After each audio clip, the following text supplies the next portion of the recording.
Hello, and welcome to Horror Movies and Shit. I'm your host, Jim, and with me as always is... Archdeacon Mark III. Archdeacon?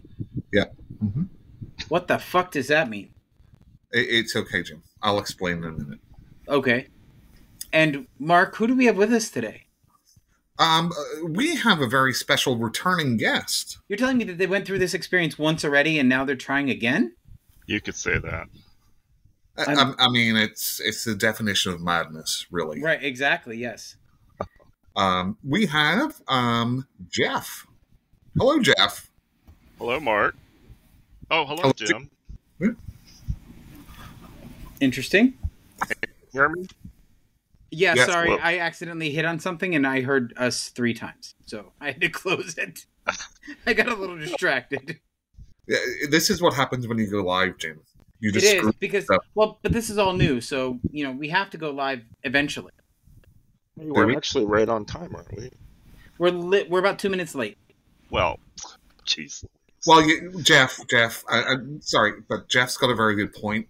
All our millions of listeners were Mhm. sitting there from 7 o'clock to 7:02, just freaking out. I know, and it's all Going Mark's on. fault. Where are they? Where are they? And every listeners, it was all my fault. And that's okay. But, so, first I want to say, Mark and Jeff, Yes? well, Jeff, thank you for being here today. Mark, Thank congratulations on our first ever live stream on Facebook and YouTube. Yes, in the future, whenever it's like the Planet of the Apes, somebody will find this live recording and then probably nuke the world. Will it be Oh. Charlton Heston or Kim Novak? Get Uh, get your damn dirty ape Paws hands off me. Yeah, Okay. get your Okay. hands off me, you damn dirty ape. Dirty ape, That's, yeah. that's the line. So, Mark, I got a few things in the mail today. Are you ready? I got a lament configuration, Mm-hmm. and I got a crate. And Jim, can I confirm that those products are not from like child labor? No, I cannot confirm or deny. I can confirm that I bought them off Temu. Is Temu sponsoring this episode, Jim? They are not. You know what is sponsoring this episode, Mark, is my birthday. Oh. Oh, you're 55. Congratulations, Jim. As of Tuesday. Happy birthday. Last Thank Tuesday you. or this coming Tuesday? This coming Tuesday. This coming Okay. You don't get Okay, it. so yeah. Show us that lament configuration work. So it actually, you can adjust it if I can get my hands in the right places. What you said. Ha, ha, ha. So it This comes is apart. the end of the podcast. It is. And then you can just put it together. Yeah, that's the one I got. I love Yep. I do too. It's beautiful. I have the same one. it. Ooh. Yes. But Powerful. you guys didn't get yours today. So let me Well, have my thing, will you? Anyway. Maybe. So It's Mark, not your birthday or anything, Jim, so. not Yeah. today. Not today. Yeah, exactly. Mark, what are we doing here? Okay, so today is Sunday, Jim, as we're recording this, which is a very holy day. Well, Mark, we're not just recording. We are also live streaming. So let's keep the you're not- terminology correct, shall still we? recording in live. I'm not up in all the technical jargon like you are. Okay. So Okay. today is Sunday, right? And I think that we should talk about our unpopular horror opinions or classic horror movies we haven't seen. And we will ask the other two people whether they forgive us or not. What other two people? So, so how many people are on here, Jim? Just Call three. me Sybil. 3. So if I give one of my horror movie confessions, there's 2 other people there, right? Wait, are we supposed to prepare shit for today? Well, just Because I whatever. didn't. Just going to say. Well, I Tim, didn't. basically, your whole life is just a confession about your unpopular opinions. So That's I'm sure fairly you true. will be fine with it. I'm sure I will. But I have I did a brain dump, which obviously didn't take long because I've got a very small brain. So I've heard. That's what your wife said. unpopular opinions. Jeff, have you got any ideas? Did you write anything down? I made a few notes. I kind of thought there might be more people in here, so don't expect a lot. That's okay. But I've got a. I have a pretty polarizing, unpopular opinion that probably everyone will hate me for. Let's go. Do it right now. Drop it right now. I'm sorry, Jeff. Before you begin, can you, myself and Jim, we'll just let you finish, and then we will give our we forgive you or we don't forgive you, and then we can discuss why. I hold a grudge way too hard, so be careful, Jeff. That's too formulaic for me. I don't think I can handle that. Okay, go ahead. I know where you can go and what I'll say. So, Anyway, okay, here we go. Okay. The original Evil Dead. There was much to love about it, but I just get off the train when it comes to the claymation. Was it the Necronomicon that was kind of claymation? I liked it.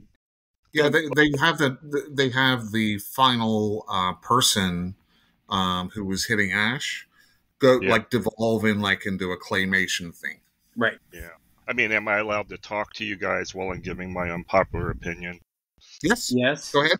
You can give us your reasoning why and take that into consideration. So there's a lot to love about that movie, of course, because it started everything. But for me, Evil Dead 2 is the one. But that's so much heavier in the claymation. Whoa, Jim? Yeah. We'll have the discussion once you have forgiven or not forgiven. Okay. So why don't you do that right now, and then we can discuss. I don't know that I have much more to say on it. That's kind of it. I was just picking something out. So just so I'm clear, you get taken out of it because of the claymation? Yeah, the whole... Okay. This ruined it for me. I was like, this movie's so great in almost every other way, and then that comes up. It's like, someone's like, cut it out or something, just... So, Jim? Mark, you first. I forgive you. I think that, I do think part 2 is by far the best in the series. And I get their budget, right? They didn't have a lot of budget, so they had to do something. But it does look a bit crappy. But, that doesn't really interfere with my enjoyment of the movie. But I totally understand. Jim? So I don't hold it against you, but I'm not sure I can forgive you without... Can you shut up, Mark? Let me finish. Binary. Shut up and let me finish. So, Jeff, I have some questions. I need some justifications, okay? You just said that you love the second movie, but that movie is a lot heavier into the claymation than the first movie. So why does that not bother you for the second movie? For me, the second movie, it doesn't seem like claymation. Are you talking about the fiancé dancing through the woods and stuff? Yeah, that's part of it. It's very well done. It doesn't look like a goofy face. It doesn't look like a Potato Head character close-up on screen or something like that. Okay. Mr. Potato Head isn't in Evil Dead 2.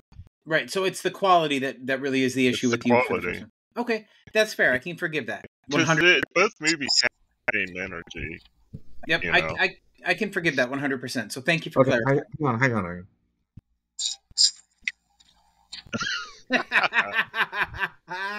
I have those buzzer things. Thank you both. I feel very good that I came up with one I'm forgiven for. All right, so my first one, Jim, trigger warning for you here. And it's probably going to be a number of these. Oh, God. I think Freddy vs. Jason is way better than most sequels in either franchises. I do not forgive you. Jeff? I don't forgive you. At all.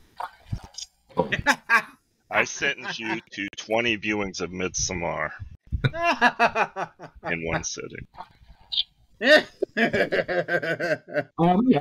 And this is why we ask for forgiveness. I'm not asking for forgiveness. Maybe that's why I have a problem. No, just go with it, Jim. So So we have is it forgiveness, we just forgive you then? and sometimes we will be forgiven, and sometimes both of you will be wrong. I should have seen. Oh no, I really love Freddy vs. Jason. You're Why? kidding! It's so boring. It's garbage. It's honestly like a really good melding of both of them. But it's not. Why not? Because none of the story makes sense. None of it. So we take something like Nightmare on Elm Street, the final chapter. Does that make sense, Jim? The final chapter. You mean Freddy's Dead? The Final Nightmare? Yeah. Mm-hmm. Okay. Yes, it does. Does that make sense? Yes. Yeah. With Roseanne and sure. The town has been tortured, and they've become a group of insanity. Yes, the entire town is suffering because the children are suffering. Yes, it makes sense. So how would you rate it out of 10, Jim? 3. Anyway, again, I'm not a big slasher fan. I think Part 3, Nightmare on Elm Street Part 3, is the best in that series. Yeah, well, I don't disagree. And as far as Friday the 13th, I like is it 7 with the New Blood? The one with the telekinesis. Yeah, that's 7. The New Blood. Lara Park Lincoln. Really like that. And the ones that people don't like Jason X and I have yet to watch. Oh, this is for the later topics, I guess. I have yet to watch all the Friday the 13th. So I have sort of a hot take that might work for this. Are you ready? Yep. Are you ready? I hate every movie directed by the director that did Freddy's Dead: The Final Nightmare. That includes Tank Girl, Ghost in the Machine, The Dorm, 6 Characters, Hannah's Law. So do you think that's an unpopular opinion? Or do you think he's he's not like a lot of people's favorites? First of all, it's a she. Her name is Rachel Talalay. Whatever. So let's get our pronouns right, Mark. I'm not part of your woke agenda, Jim. But for me, I do think it's an unpopular opinion, mostly because of Tank Girl. That's probably her most beloved film. Well, yeah, I guess that's hell and pretty. But do you know what her claim to fame was prior to directing these films, Mark? No. Jeff? No.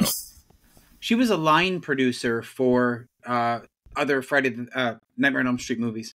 So I think starting with number 3, yeah. And then then she got the chance to direct Freddy's Dead. Right. Yeah. No, I remember that from the documentary. Yep. It was like how she went up. Yep. Good for her, though. Good for her, yeah, but it was just garbage. So good for her, bad for us. Yeah, exactly. Next, New Nightmare is a good one.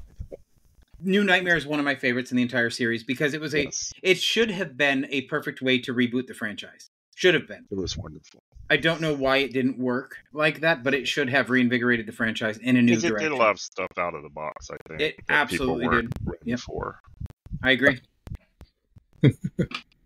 Mark, your hot take? No, we'll get there. We might as well talk about the New Nightmare now, Mark. We already brought it up. I've got a separate movie, but it will be linked to it, so that I won't talk about. Don't roll your eyes because I've seen a lot of movies, Jim. No, I'm rolling my eyes because I'm rolling my eyes because that's a very pretentious answer there, Mark. No, it's not. It's just explaining it. It's fucking pretentious. But anyway, let's continue. Would it be pretentious for me to tell you what pretentious means? No, it would be very pedantic of you. Pretentious? Moi? Pedantic. Pedantic. Alien versus the pedant.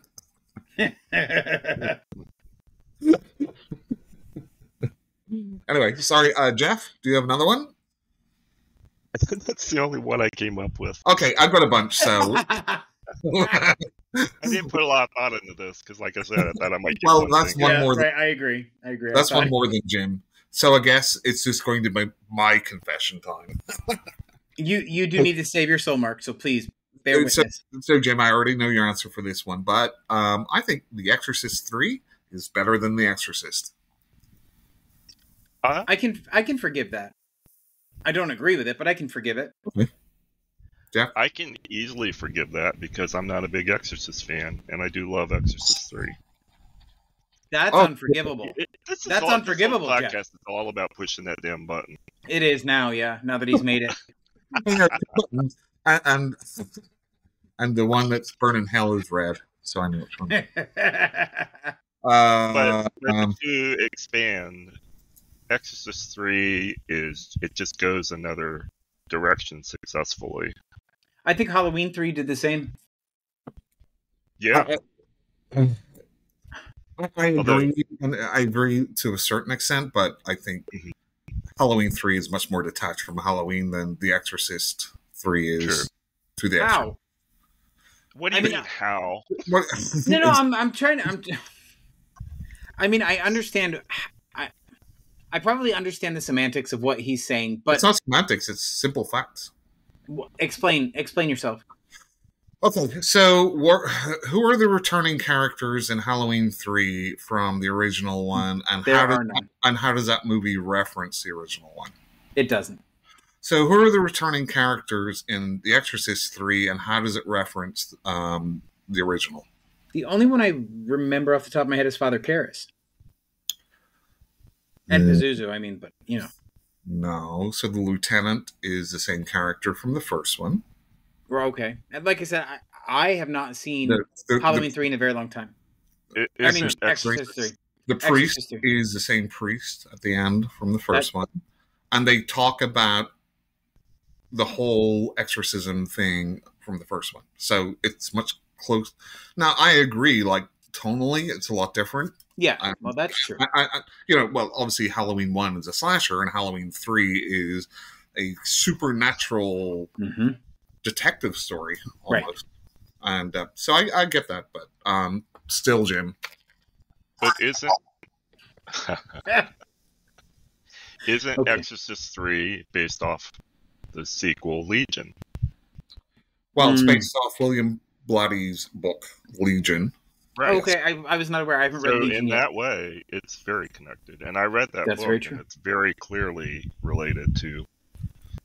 And that's entirely possible. I have not experienced the book yet. But it's a great book. I'll check it out. In a weird turn of events, right? So Legion doesn't have Karras coming back. There's no exorcism at the end. Those were demands by the production company to include them. Okay. And in fact, he wanted to call it Legion and not Exorcist 3. And then we talk about how the ninth configuration... Oh, God. I still haven't seen that. You're not missing much. It's excellent. I was going to say so many people I thought said that it's great. It's not. It is. It's fantastic. It's and not. It really is the true sequel to The Exorcist. No, it is not. It is not. So is there... It has one bit character in it that was in the original Exorcist. That doesn't mean it's a sequel. One bit character. It does. The whole reason why he's in the mental hospital is to do with The Exorcist. Anyway, I won't spoil it for Jeff. I don't need to see it connected or not connected. No, it's not at all. And you... Like it's a bad movie no matter how you see it. No, it's great. Most people, it's not a horror movie. Not at all. No, but it's really funny. You know what else it isn't, Jeff? It's not a good movie.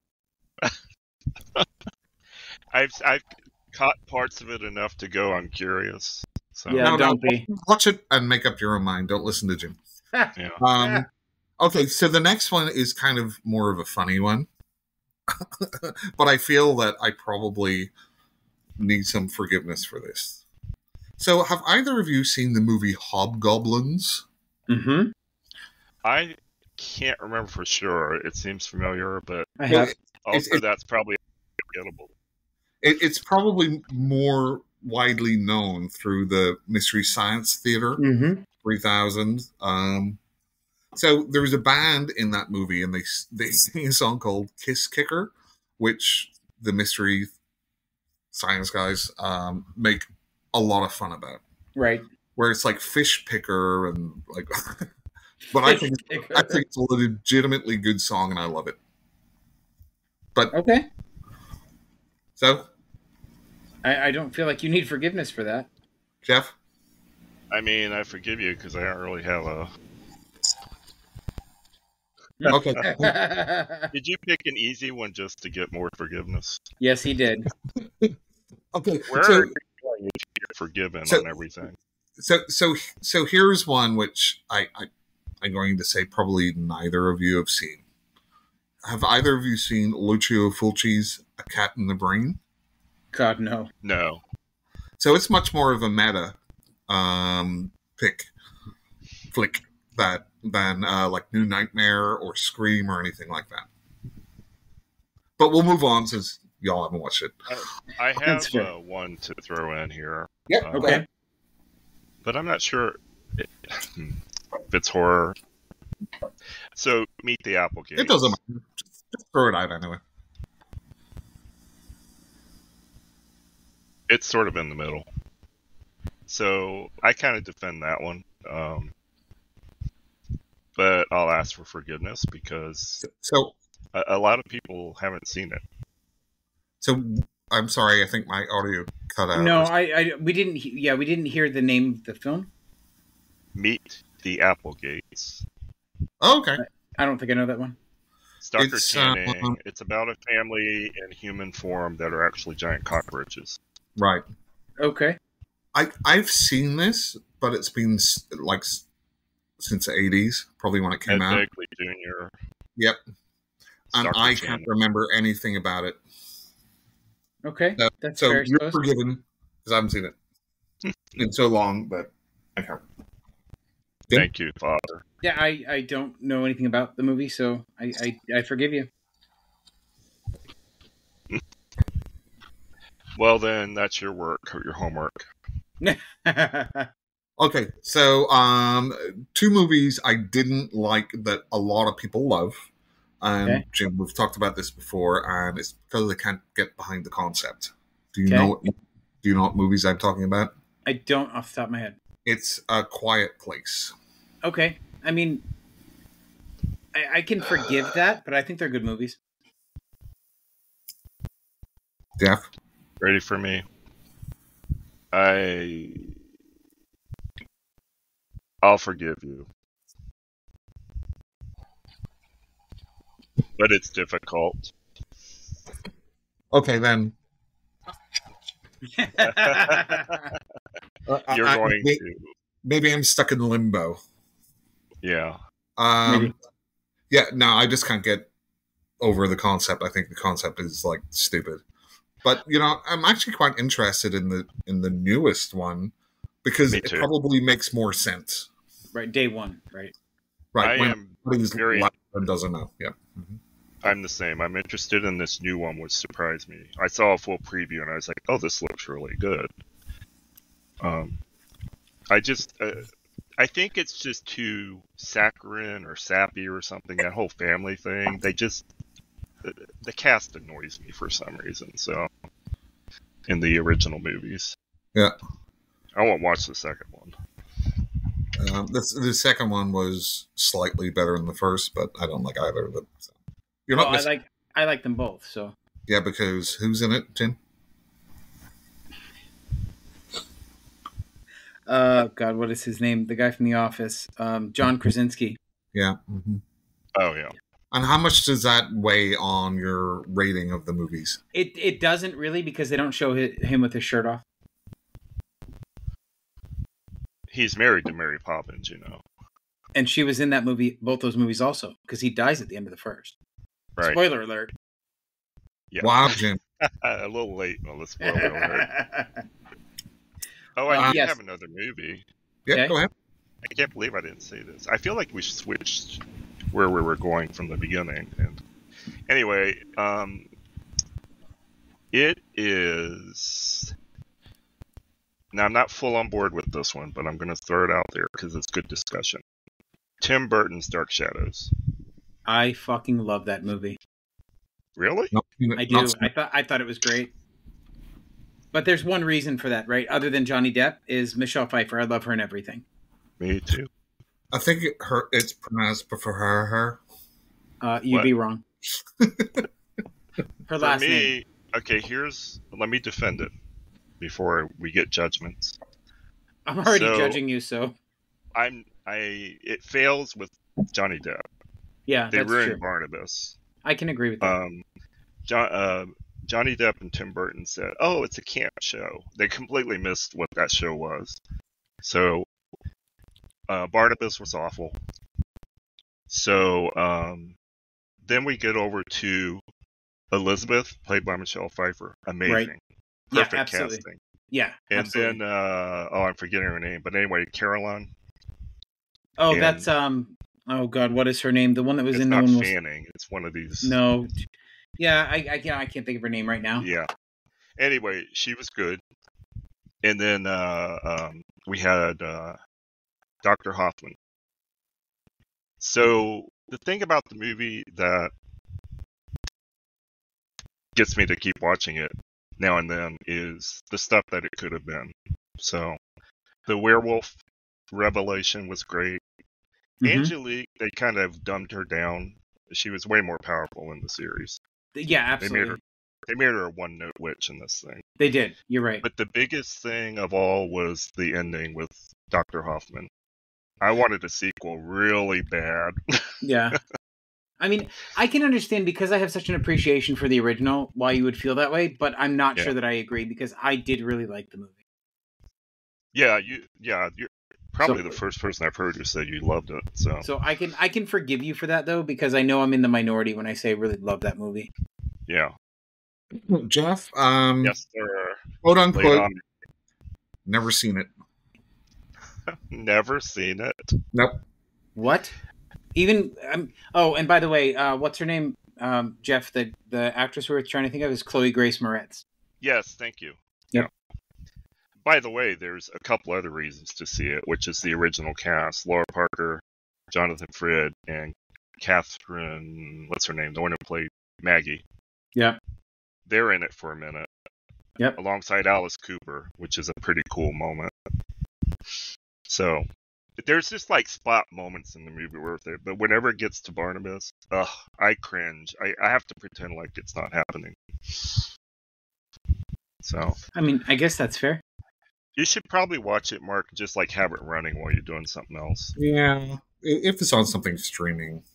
Yeah. It is. I'm sure it's streaming everywhere at this point, right? I think probably at that point I was just so over like the Tim Burton, Johnny Depp type thing. He did the Corpse Bride in Dark Shadows. It was ridiculous. It was like, this is Dark Shadows, not the Corpse Bride. I mean, that's fair, but that's really all. I mean, that's his style, right? I mean, he was true to his vision. He keeps the same tone and style in every movie he does. So, I mean, I didn't get mad at it because I went in there expecting a campy Tim Burton film, and I got exactly what I wanted. I guess I wish somebody else had directed it. Done. So, I mean, that's fair. So my next totally correct, and I shouldn't need forgiveness from anyone. Sherry Moon Zombie is the greatest actress of all time. You can bite my beef bologna, Mark. You are forgiven. You are not forgiven. You can burn in hell. No, just kidding. Okay. Sherry Moon, we love you. Yes. No, we don't. No, we don't. You love her like you love Michelle Pfeiffer. No. She's a better actress than Michelle Pfeiffer. I know you guys are joking, but I thought she was great in Halloween. So I cannot stand it. Okay. Stand it at all. So I have some movies here which you probably haven't seen. Like, I think The Editor is the best horror parody movie ever made. Seen it. Yep. So, do you agree or not? Am I forgiven for thinking that? Well, you're forgiven. I don't know that I personally think it's the greatest horror parody, but I think it just absolutely nails it. I think it's great. I don't know that movie, so I can't reserve. I have to reserve judgment. You wouldn't like it, Jim. It's a parody about Italian horror movies from the 70s, 80s. Yeah. I don't like giallo. What does giallo mean, Jim? Yellow. Why is it yellow?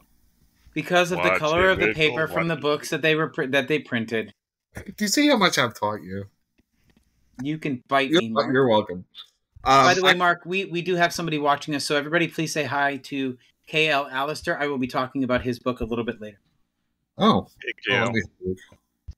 Woo! Hey, KL.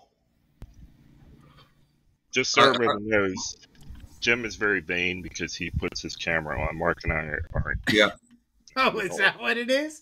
I'm vain. So because I let them see my face? Right. Yes. Okay, fair enough. This is all about.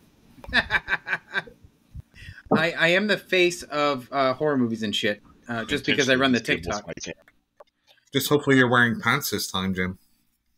No, I'm not. Why'd you have to say that?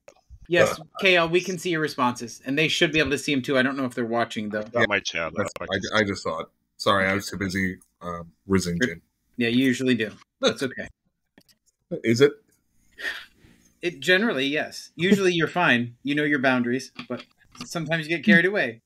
Anyway, next movie, Mark. Let's go. Okay, I think The Curse of Chucky is the best Child's Play movie.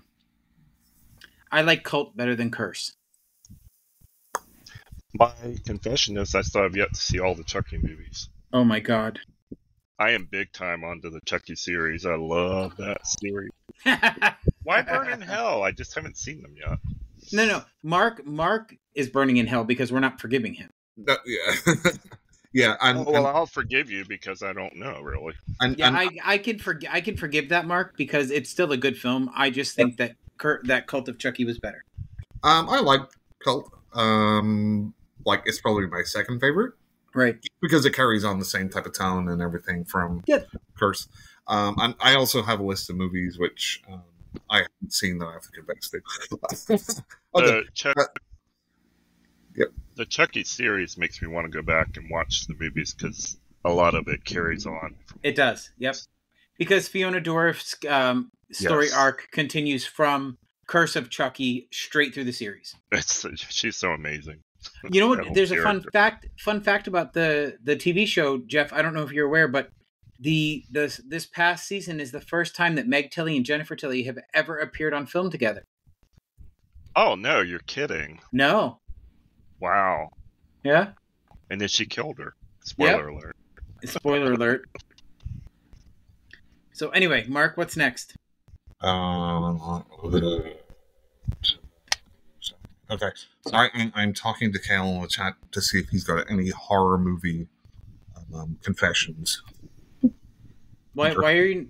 Oh, there we go. I can see Mark's chat. Okay. Okay. So, Jim, Phantasm Ravager is as good as the rest of the Phantasm series. I cannot forgive you for that. Have not seen it yet. Under no circumstances is that acceptable. None. I have the whole collection and still have to watch it. I really don't see how any criticisms leveled at Ravager can't be leveled at some of the other sequels or even the original. I'm not debating that they can't be, but they were pulled off less effectively, probably the least effective of any of the other sequels in Ravager. Are you talking about the story or the visuals? The visuals. Yeah, low budget. They don't have the CGI budget, and it was early. And then they shouldn't have done CGI. Do you like Deep Rising? Good point. Jim? What'd you say, Jeff? That's a good point. Jim, have you seen Deep Rising? Yes, I have. Do you like it? It's okay. Have you seen Deep Blue Sea? Yes. Do you like it? I do. Some of the CGI on that's pretty bad. Both of those. Oh, God, KL, you just broke my heart. KL just broke my heart. Wow. Hey, look. There's a good side to this. He's got all these movies to watch now. He does. You're good. Yeah. Okay, but I will say, he's asking for forgiveness, everybody. He is. We will forgive him. We will forgive him because he's an excellent writer. I will say that he did miss an experience because this summer here in my area, they showed Friday the 13th in theaters, and it was amazing. I got to go with somebody that experienced it for the first time, and then somebody who's just as much of a wise ass as I am, so we were just making smart ass comments the whole time. Actually, that rereading it. So Texas Chainsaw Massacre was 1970. What? 2, 3, 4? I thought. Was it? That's pretty. Yeah. Okay. 4. Yeah. So that's pretty long ago. Yeah. Jim was only 10 in 1974.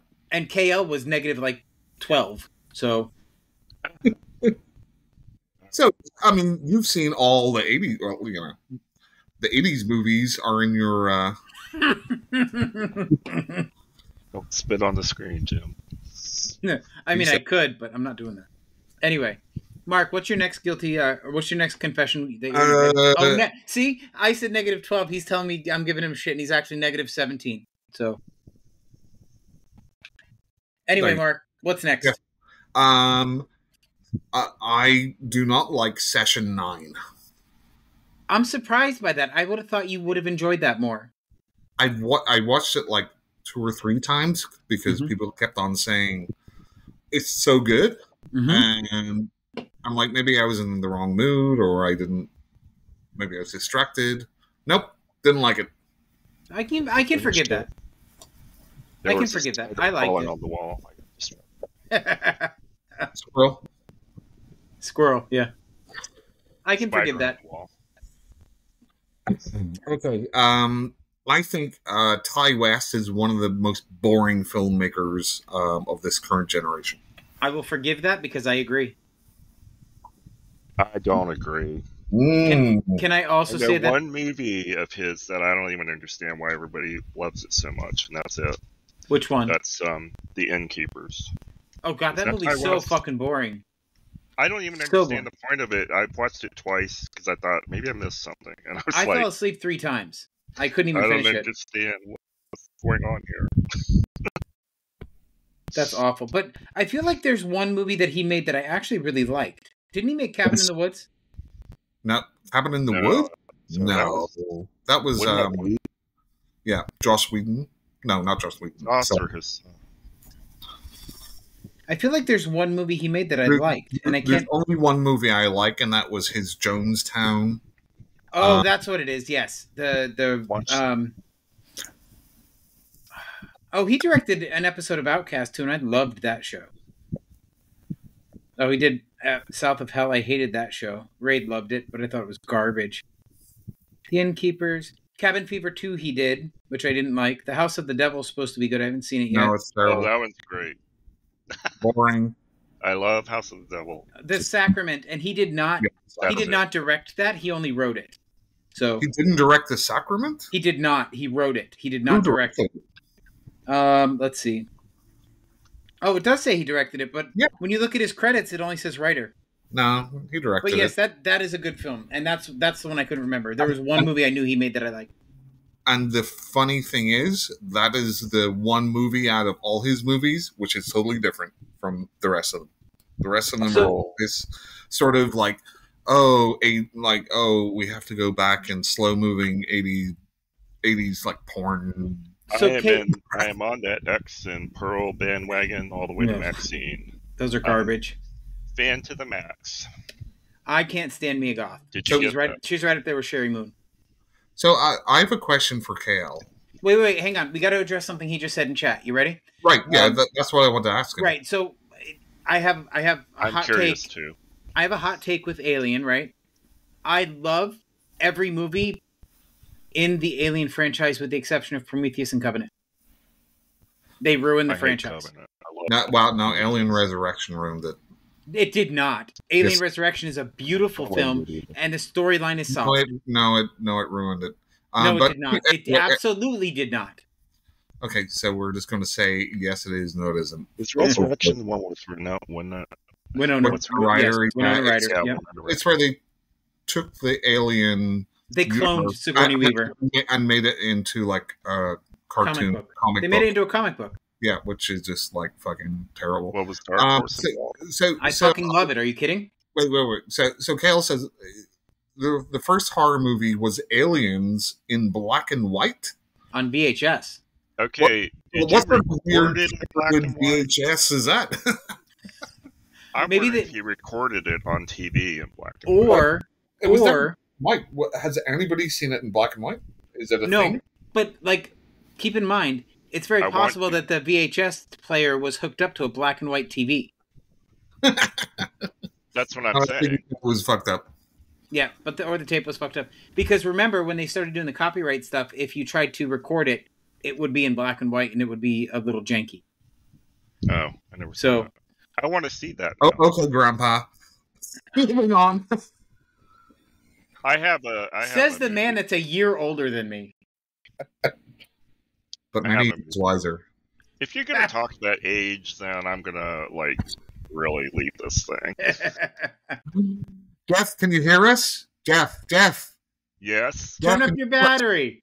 What? Hang on, whippersnappers. What is a whippersnapper? Okay. I think The Shining is a very average movie. I agree, but I do love the 90s or early 2000s TV adaptation better. And in fact, Dr. Sleep. Oh, Jim, you're my hero. There's only one problem I have with the TV version, Jeff, and that's that I don't think Rebecca De Mornay was the right casting choice because she is not great at playing vulnerable. She's very good at playing strong female characters. I can forgive you. Yep.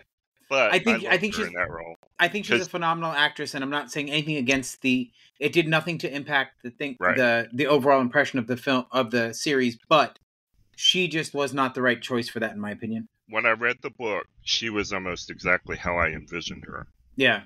But did you ever see the movie The Dark Secret of Harvest Home? I have not, no. Mark? No. Miniseries years ago on TV. Betty Davis. If it was on TV, I probably haven't seen it. And you wouldn't know, but there's a woman in there who plays the wife, and she's the one who I literally envisioned while reading The Shining. Okay. Look that thing up. It was a miniseries. Send me a message because I'll never remember. Yeah, it's by Thomas Tyrone, who wrote the other. Do you know who I would love to see play the Wendy character? Is Laura Linney.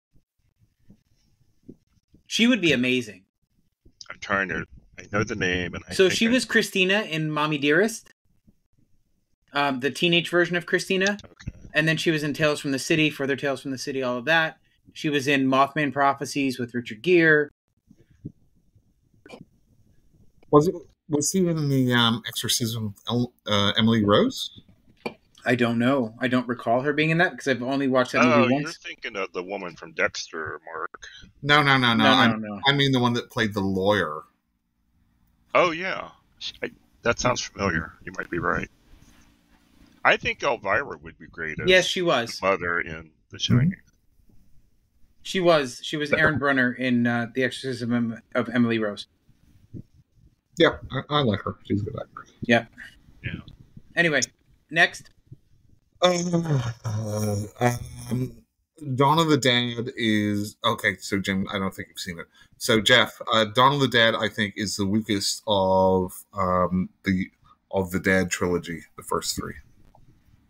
I would agree. I would forgive you. Are we still doing that? Because Night of the Living Dead, for me, is what it's all about. It goes back and forth for me between night and day. I did like the remake. Was it Dawn of the Dead that was remade by Zack Snyder? The Zack Snyder one? Yeah. That one just took off from the beginning big time. And the whole thing with the baby, the pregnant woman. A lot of great stuff in that. I think if they took maybe 15 or 20 minutes off the original cut, I would like Dawn of the Dead much better. But I hear Zack Snyder wants to do a new director's cut. That was a joke. Release a Snyder cut. Fuck Zack Snyder. Would you like another from me? Yep. Sure, but Mark, I do. I guess that is my asking for forgiveness is that I've never seen anything beyond. Oh well, I've seen Return of the Living Dead, but that's got nothing to do with that stuff. I've never seen anything beyond Night of the Living Dead. Just stop at day. I like the Diary of the Dead. Oh, that was awful. Oh, I did see that Festival of the Living Dead, which was terrible. What's that one? So that's a spiritual sequel. Like the main character is the granddaughter of the guy that survived Night of the Living Dead. Like she's even got a shotgun mounted on her wall. What the hell is what? Yeah, it's on Tubi. I think it was a Tubi original. I guess there's one to look up. Don't bother. It's garbage. Oh, by the way, what was I supposed to send you a message about before I forget? That miniseries that you were talking about. Damn it. Oh, yeah. Dark Secret. Yep. I'm typing this down so I don't forget. Thank you. So, Jeff, I have a movie. Okay. That might be controversial. A Cure for Wellness. I fucking love that movie. Not seen It's it. a bizarre movie. It is amazing in all the best ways. It's like 2 movies in one to me. It really is. You're right. But I love A Cure for Wellness. You know what? That was a movie which I always wanted to see. Never didn't see it in the movie theater. And then I don't know if it was on streaming. Maybe I just didn't click on it. And then I totally forgot about it. And I don't know where to watch it. Yeah, Mark, you definitely need to watch it because that definitely is an experience for sure. I'm wondering if that's not my first encounter with Mia Goth in a movie. I don't remember her being in that movie. Oh yeah, she's the main person. Huge fan of Mia Goth. In fact, I am not. What Jim would love to do if he ever wins the lottery, he's going to make a movie with Mia Goth, Sherry Moon Zombie, and Jennifer Carpenter as like Jim's Angels, like Charlie's Angels. That would be his dream project. You're gonna make me vomit. Now, please stop talking. Guys, I love Jennifer Carpenter. God, yeah, I'm in the wrong podcast. No. I legitimately think Jennifer Carpenter is a great actress. I do not. No, she's garbage. No, she does is scream, cry, and say "fuck" a lot. That's it. Did you ever see White Girls? She's got great comic acting abilities and everything. Do you mean White Chicks? White Chicks. What did I say? White Girls? Yeah. Sorry, White Chicks. Yeah. Duh. No, I have not. That's how long it's been since I've seen it. No, I'm not. I'm not a big Wayans Brothers fan. Jim, are we still live? Mm-hmm. That means you can't edit out me going to the bathroom. So you talk to each other while I. Well, just as long as you leave the room, please, and turn off your mic so that we don't have to hear you. It's like the Leslie Nielsen thing in Naked Gun. Mark, just do it. Yeah, do it. Turn it off. Let's do like Carrie. Turn it off. I did it for him. I did it for him. Yeah, thank you. So, I don't know if we do a commercial break? We could, but I don't have any commercials. Although I could talk to you about my this book that I just finished if you want, but that's got to be saved for the end when we talk about what we've watched. Okay. I actually do have a plug for one of our people. It's talking about Night of the Living Dead. Please do. Please go ahead. I will put in a plug for. Of course, I can't find it. I'm looking for it.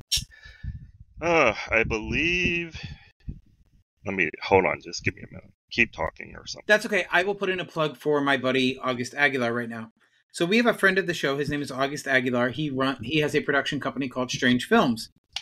Strange Films has just started production on a movie called Piglet, which is in the same vein of the Winnie the Pooh Blood and Honey.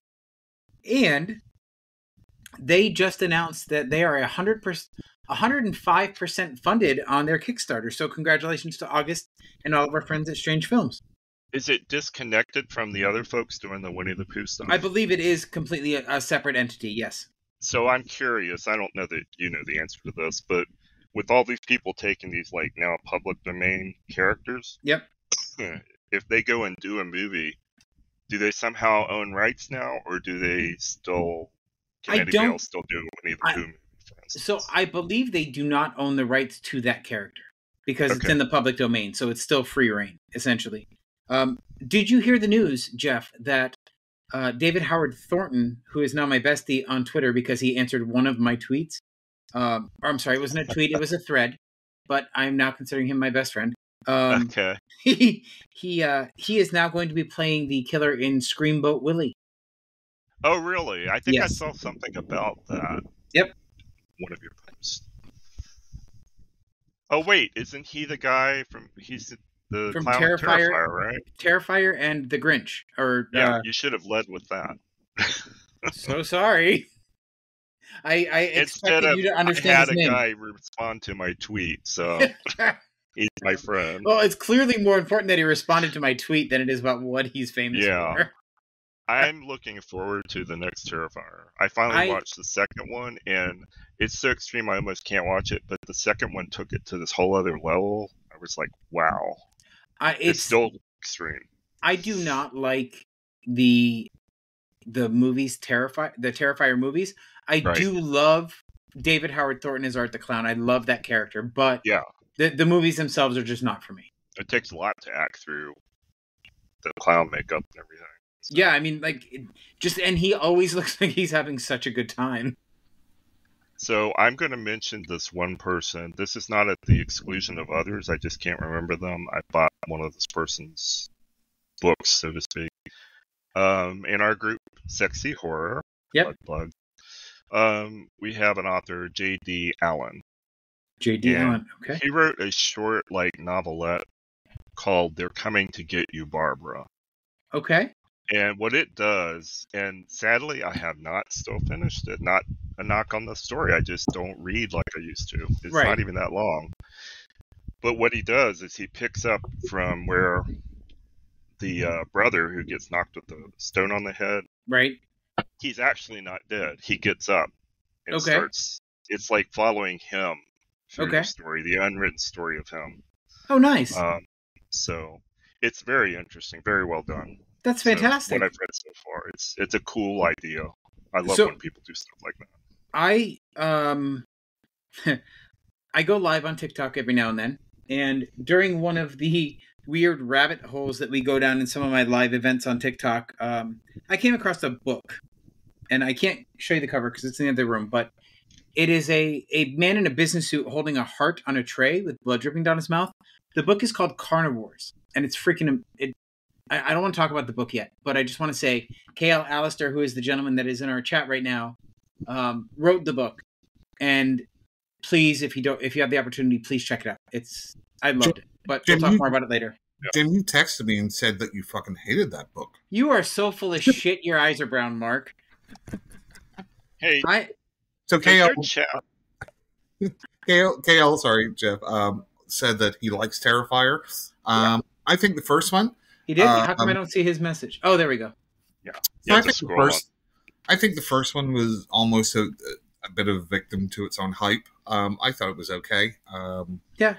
It was good enough. Like, if it was just like a regular indie sort of movie that didn't like catch on and there was all this hyperbole about it, I would have been like, that's cool. I think part 2 was better, but it was way too long. Yeah. 30 minutes needed to be cut from I would agree with that. You're forgiven. Yep. I know we're not doing that, but anyway, we're kind of blown away. Whatever. Jeff, you had another movie you wanted to talk about, right? No, we did it. Cure for Wellness. Okay, did Mark. We talk about it? Did we do all that? You're forgiven because I love the movie and Mark hasn't seen it. So. Okay. What I was going to ask though is just the admin thing. Do you save your chat? Can you read it? Because I thought instead of messaging you, I could throw something in here. Yeah, I can download it once we're done. Yeah. So, Jim is an IT whiz. Mark, let's move on to the next movie, shall we? Stop talking about my prowess. Makes me uncomfortable. What?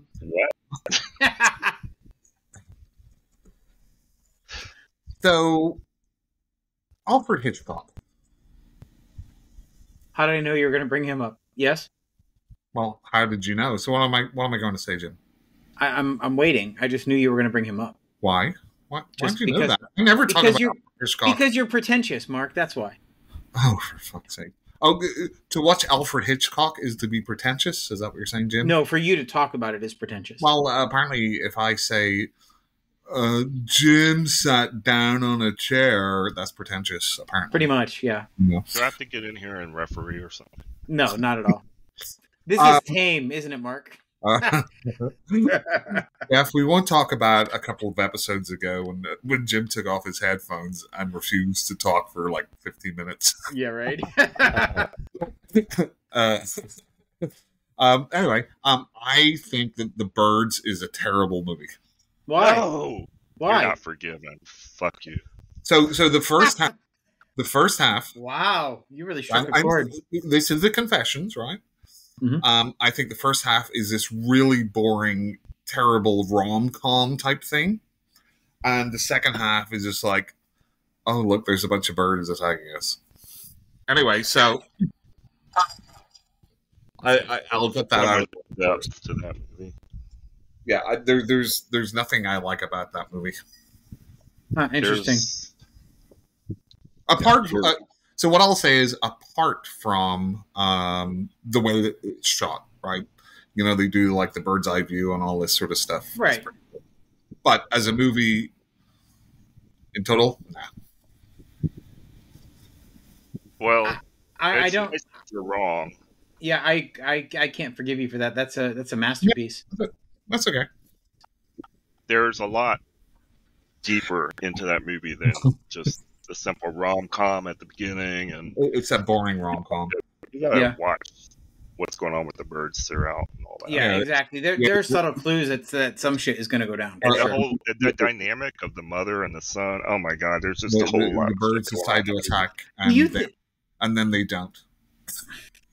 End of story. Can we cut his mic off for a minute? Yes, I can actually. I'm kidding. This was a confession time, so you know. You're not forgiven, Mark.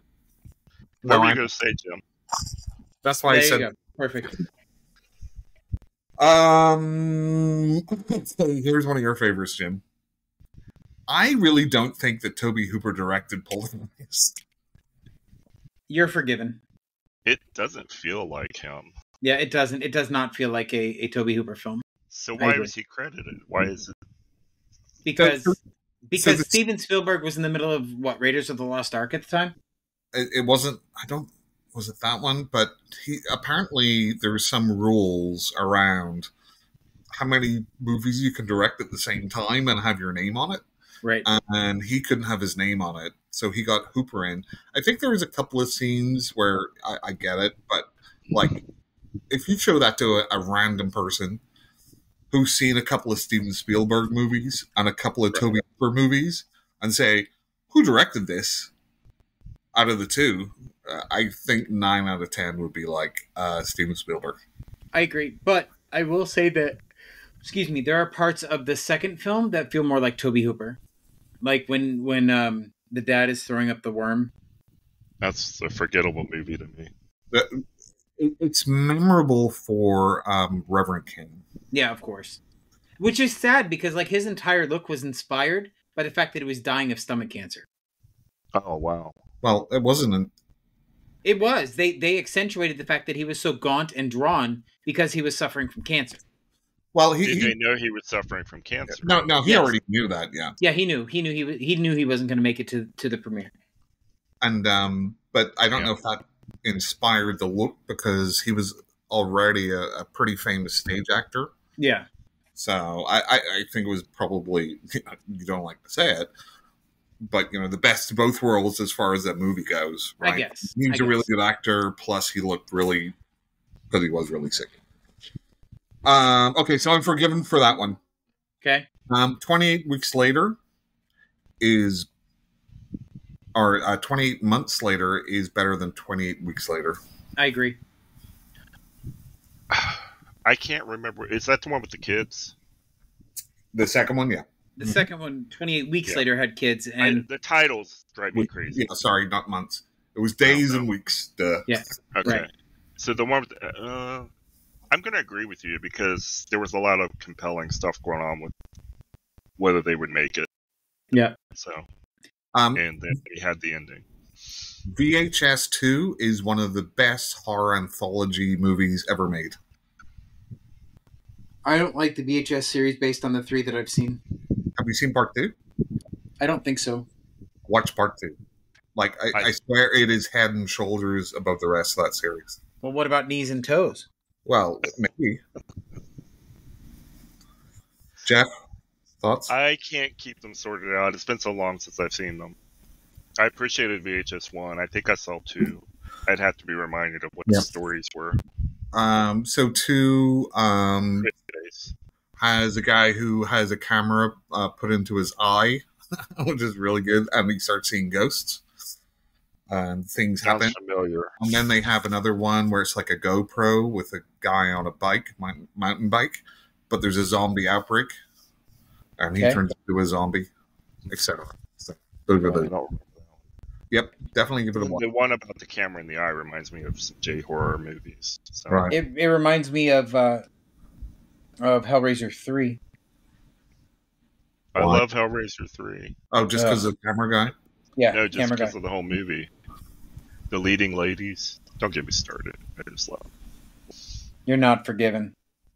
And I love that Pinhead is like he's almost like Dracula in that pillar. I will say this, Mark. One of my hot takes. I enjoyed Hellraiser Hellseeker. Ugh. I think it's a great film. It's terrible. Is that the one that advertises Ashley Lawrence and she's in for like 1 minute? Yep, that's her. What, Hell? No, not in Hellseeker. Yeah. She's not in it for 1 minute. No, she's got she's in it maybe 15, maybe 20 minutes screen time total. Okay. Right. In fact, of the post Hellraiser 4, everything that went to like VHS or not in the movie theaters, right? Hellraiser Inferno is the best of them. No.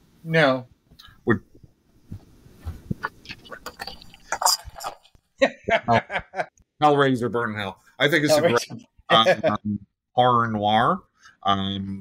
Okay, it's not really, succeed at that. It's not really a Hellraiser movie, right? Because it wasn't written as such, like a lot of them. But I have one that will be unpopular. But I can't remember the title. What was that last Hellraiser movie? Is it Midsommar? No. Is it the one that I'm not even bringing Judgment up Midsommar was the last that's one. so good. No. The one with Jamie, what's her name as Pinhead was the last one. No, not that one. I'm sorry, I forgot about Judgment, right? The last one. The last one before that. Yeah. I like Judgment. Oh my God! Did you really? I thought it worked well. It was like this. I would literally. Go ahead, Jim. No, you go ahead, Mark. I said I would literally rather open up the Lament configuration box and have hooks ripped into me than watch that piece of shit again. I love seeing Heather literally Langenkamp. rather open up the Lament configuration box than a lot of things. So hand it right over. I enjoyed the fact that Heather Langenkamp was in there and she said the F word. For 1 second. I don't care. Hey, she was in it. Yeah. Where was Ashley Lawrence? Right. She had better things to do. She is. Okay. Listen. You're not letting me defend it, though. We don't need you to because you're forgiven. No. I want to hear this defense because I always enjoy other. If I really dislike a movie, I enjoy hearing why somebody likes it. Okay. So I give you Hellraiser. Pinhead himself wasn't the greatest look, but there were some things in that struck me as very Clive Barker, like the Auditor.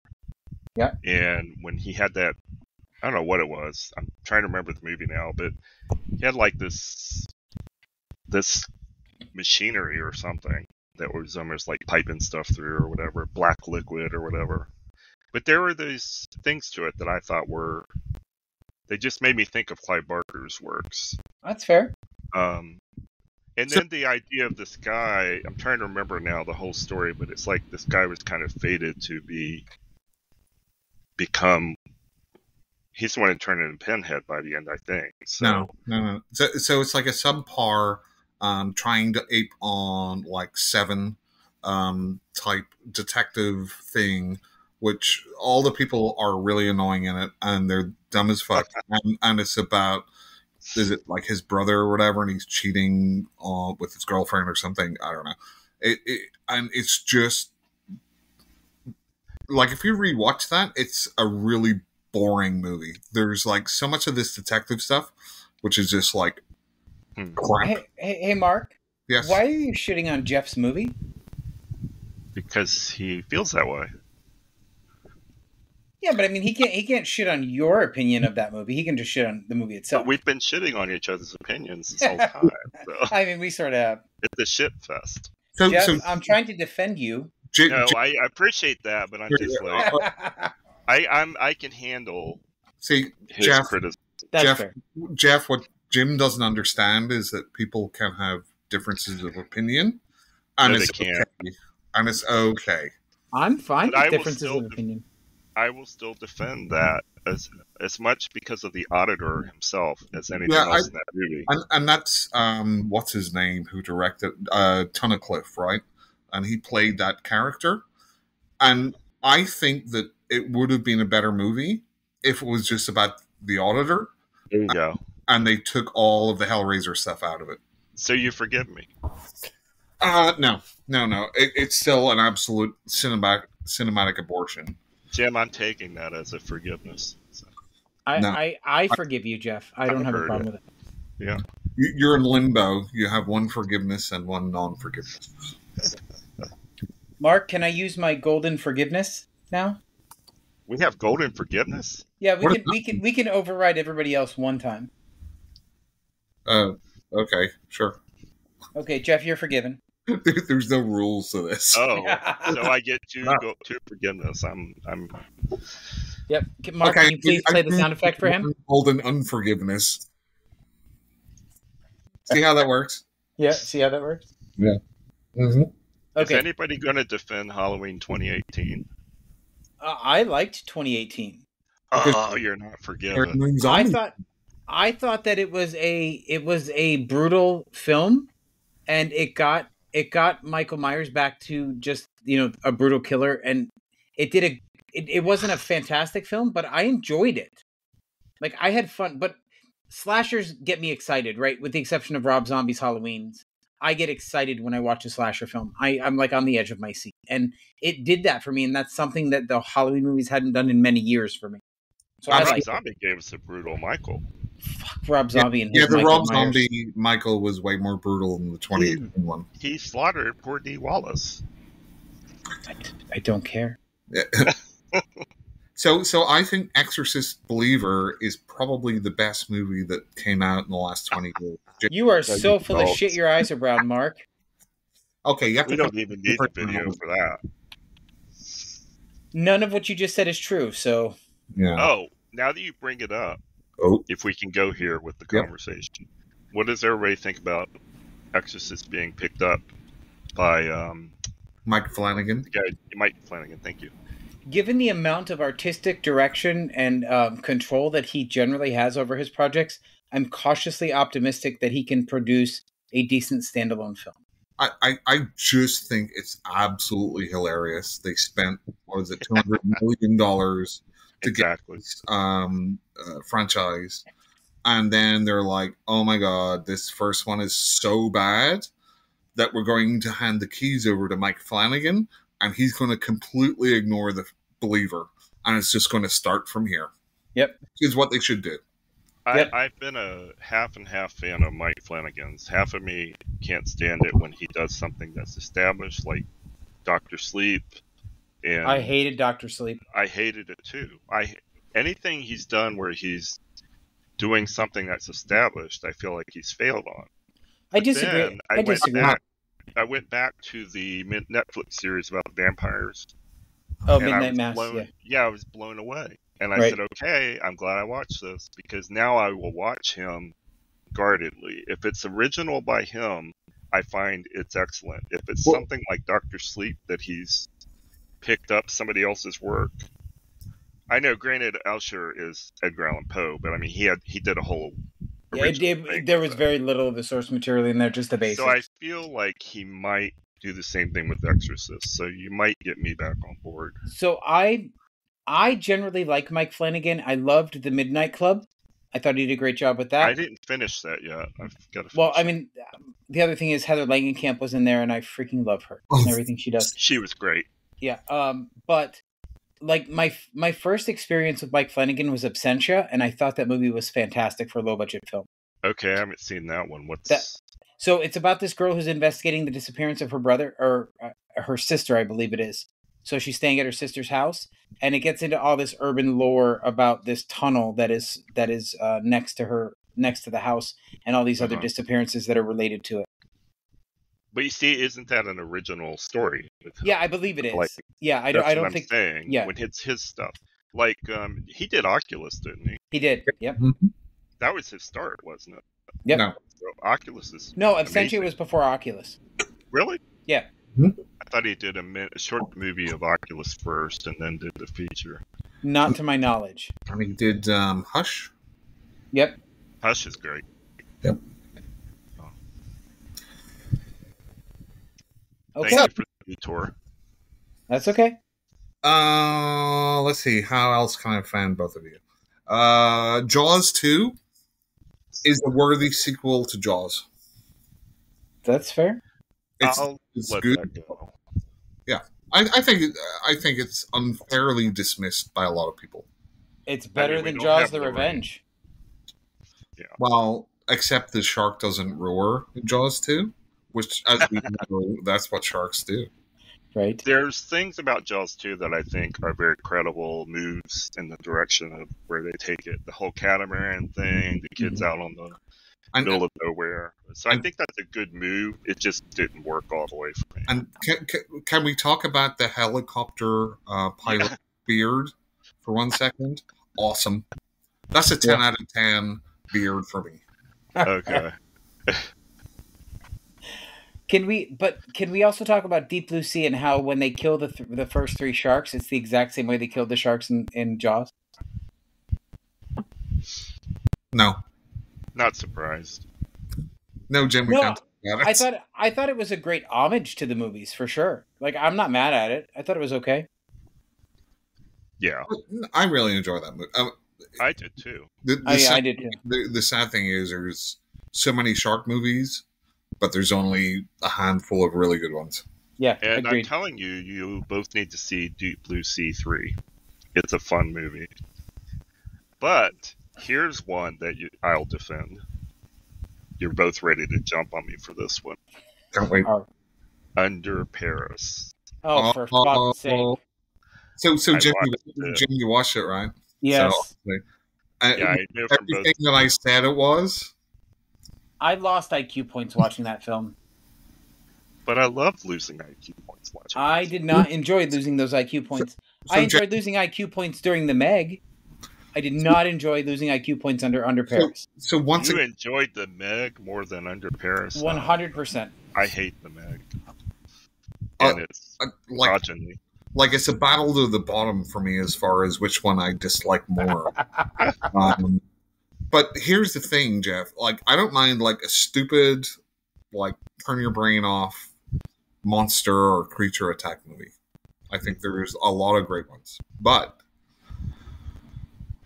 again, they tried to make it like a serious movie with all these people having lots of pathos about things that happened and blah, blah, blah, blah, blah. So they're trying to make it a serious movie, but it's utterly fucking ridiculous. Yes. And it makes no sense, and none of the characters make any sense. And they try to have this like emotional grab on the audience, and it's just like, if this was an American movie, everyone would just say 1 out of 10. Yeah, I agree. Funny. Go ahead, Jim. I'm sorry. No, I was just gonna say I agree. The characters in that film are probably the most ignorant and willfully ignorant people. Like the environmentalist chick, where she's, oh, you can't hurt it, I'm gonna go swimming with it, and then screams because she's getting killed. Jesus fuck, you get into the water with a shark, what do you think's gonna happen? To be fair, she screamed while she was being killed. So I think that character would have worked if it was like Lake Placid or something. No, absolutely no. not. Wait. Where they're set up to be just totally ridiculous and like a cartoon character, and then it would be like, haha, look, you got your like wish or whatever. But they try to make these like, oh, these are real grounded people who, you know, no, nobody does that. Sorry, nobody does. I understand your perspectives, and I see now how I'm on the flip side, like someone was about The First Omen. So I commented to somebody about The First Omen, how I hated it, and this friend of mine wrote me offline. Oh, I'm really interested. Why did you hate it? I loved it. So here's what I thought. I thought he took it seriously and thought it was a great movie that way. I hated it because it was dumb. And it turned out he liked it because it was cheesy and everything. Okay. So I didn't take Under Paris seriously. I took all the plot points you're talking about as situations they set up just to keep driving the story in its silly directions. I liked the stupid character who was the environmentalist and everything. I mean, she was so dumb, but she was committed. She was believable to me as herself, as what she was trying to do. I have questions about that. So wait, Mark, I just said I had questions. I know, but then stop talking. So I did not stop. I breathed. I've got a question. So I do have questions. Yes, I'm sorry. Jeff. I'm sorry. I started breathing. So Jeff, let me ask you this. Okay, wait a minute. Eeny, meeny, miny, mo. How often? So it's Mark. Mark got the toe. No, hang on, Jim. Go ahead, Jim, because he's not talking now. Did you mute him? No, I did not. Well, he's not talking. I was talking. waiting for him to start talking so I could start talking again. I know. I knew what you were doing. I thought so too. This is our first live stream, Jim. So how often do you see people profess their appreciation and their admiration for somebody only to ridicule them when they disagree with you? Are we talking about Under Paris or the podcast? We're talking about Under Paris. So you mean the environmentalist? When she goes, she talks. I thought that was weird. That was just stupid. It was entirely plot driven, and it was confusing because it was like she was on board with this woman, and then she goes and does. Yeah, she turns it's off your the fault. signal and everything. You were where you weren't supposed to be. It's all your fault, and you're a horrible human being. Yeah. But the rest of the movie, she's talking about how great she was. It was just, where did Mark go? Where did Mark go? He just disappeared. Oof. Mark? I think, well, I can't even message him because Ray's got my phone right now. And we're live. We are live. So, Jeff, you have any other movies you want to bring up? Let's see. I am looking forward to... There's actually some other good movies coming up. Oh, well, how about... Let me just talk about one that's in the past. The movie Men. I'm sorry, Ben? God, Men. Men. I have not seen that movie yet. Oh, so good. I'm afraid that it's going to wind up being like Smile. I love Smile. I thought Smile was boring and a missed opportunity. Oh, and you've heard the latest about Smile. No. The director's he's going to do... What movie is he going to do? It's one of those things that's not good. Hold on, let me look it up. It's one of those things that makes everybody go, what? Right. And of course, is Mark coming back? What happened to him? Try texting him, maybe. Mark. Is he back? We can't hear you, Mark. I'm researching while you do that. Mark, what happened to you? I hear noise. Mark? All I hear is myself. Hello? Hello? There you are. Okay. What happened? Okay, I found it. When you're ready. Okay. Mark, what happened to you? Go ahead. So the funny thing is, after we're talking about like talking over each other and stuff, yeah, the internet went down for a minute. Oh my god! I'm like, I'm not a conspiracy theorist, but you're an IT, and all of a sudden, my internet went down. Mm-hmm. Yep. I think you're right. Yep. Watch yourself. So, Parker Finn, who directed Smile and wrote it, yep, he is remaking Possession. Oh, he is? Okay, so I did not know that was him remaking it. I knew Robert Pattinson was the driving force behind it, but... Which, again, I get irritated because I go, here's this guy who did, for me, a great original movie. Right. Why not keep doing that? Right. But it's a grab for the money, I guess. You know, you got to do what you do to stay in Hollywood. Give me a second, guys. Talk amongst yourselves. Jeff, thank God Jim's not here because Jim's not here. What can we say about him? He's such. Is he beyond the door? He is. He's beyond something. So there's a movie I don't think I've seen yet fully. Beyond the Door? It's really good. What's funny is it's Nanny from Nanny and the Professor, right? Yeah. Mm-hmm. It's kind of funny. They say it's a ripoff of I think back. He might Exorcist, and it got sued. But it's really more a ripoff of Rosemary's Baby. Which one? Beyond the Door. I didn't see that one. I watched it a few months ago. Oh, he hasn't either. And I really enjoyed it. I get that. I always get that title confused with The Other Side of the Door, which was really good, but very unique, I thought. The promo used to scare me when I was younger. Yeah. They had some effective promos back in the day, like on TV or whatever, on the radio. They would really creep you out. And Beyond the Door was one that really did it to me. I have a movie I'd like to confess.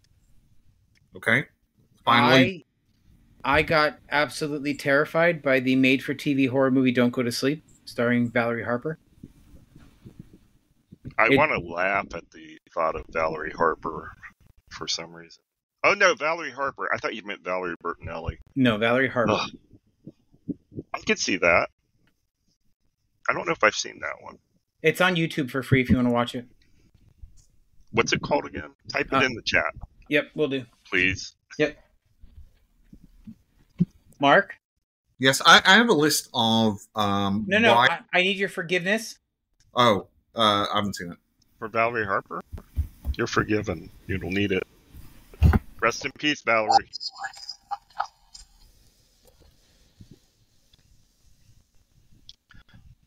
Do you see it, Jeff? Because it didn't. I don't see my messages on my side. Yeah, I see it. You have to scroll. You have to keep scrolling. No, I don't. I don't see it. There's nothing for me to scroll. Don't go to sleep. Don't go to sleep. That's what I see. But wasn't she in another sort of horror movie as well? Oh, I'm sure she was, but that's just the one that I remember the most, because I still to this day love that movie, even though it. Yeah. I probably would objectionably think it was terrible if I watched it now. No, there's some old ones that still hold up. Like another one of my favorites is One Dark Night. I finally got to see that. I was like, I've never seen it. And that's a good one. Is that Meg Tilly? Yeah, Meg Tilly. Yeah. Mark, you said you had a list? I'm just going to run down this real quick. Yeah. Because I'd like to talk about maybe Jeff. I know you were saying that you had some non-horror that you want to talk about. Maybe I had one, but I really want Andrew on here more than Jim too. So here's my confessions about some what I consider classic movies, which I haven't seen yet. Okay. Movies. I have not seen the original Cabinet of Dr. Caligari. Neither. Oh. I have not seen the original Cat People. Me either. Oh my God! I'm just shocked. Well, this is confession time, Jeff. I understand. I would have the similar. I have not seen Possession. Possession? Yeah. The one I was talking about earlier. I think so. Whenever I got out of the room. Oh, gotcha. The one that's being remade. Gotcha. Oh, well, here's a controversial comment. I'm not sure I'm that on board with Possession. I haven't seen it. I saw it not long ago, and I thought myself kind of... Yeah, I mean, it seems kind of like arty on the description and stuff, which I'll either be on board with or probably not. Right.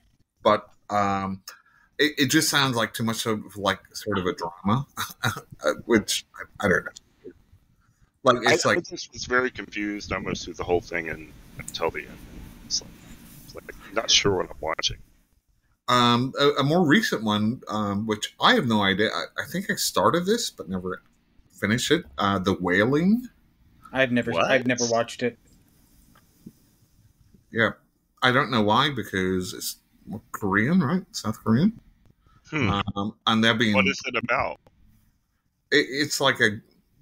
So whenever I say wailing, I mean like crying and not whales. Oh! I've seen The Wailing, and I forgot about it. Oh, okay. But I couldn't believe all the reviews. When I saw it, I was like, "This is what they were saying all this stuff about." Yeah, And that's one of those things. I mean, reviews. Can I just pause for a second? I have a question about. Hold on. How? Never mind. I don't know what's going on with my Facebook profile. What's wrong? Like all of a sudden it showed. Yeah, pretty much. No, all of a sudden it showed me this really old cover page or this cover photo that I love, that Jeff made for me, but I like hadn't had that up there for a year, maybe. Let me look. No, it's fine. It went back.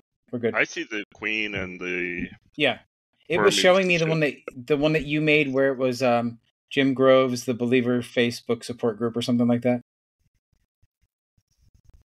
It was very, very strange. Anyway, continue. The Vanishing, the original one. Never seen it. Don't remember that.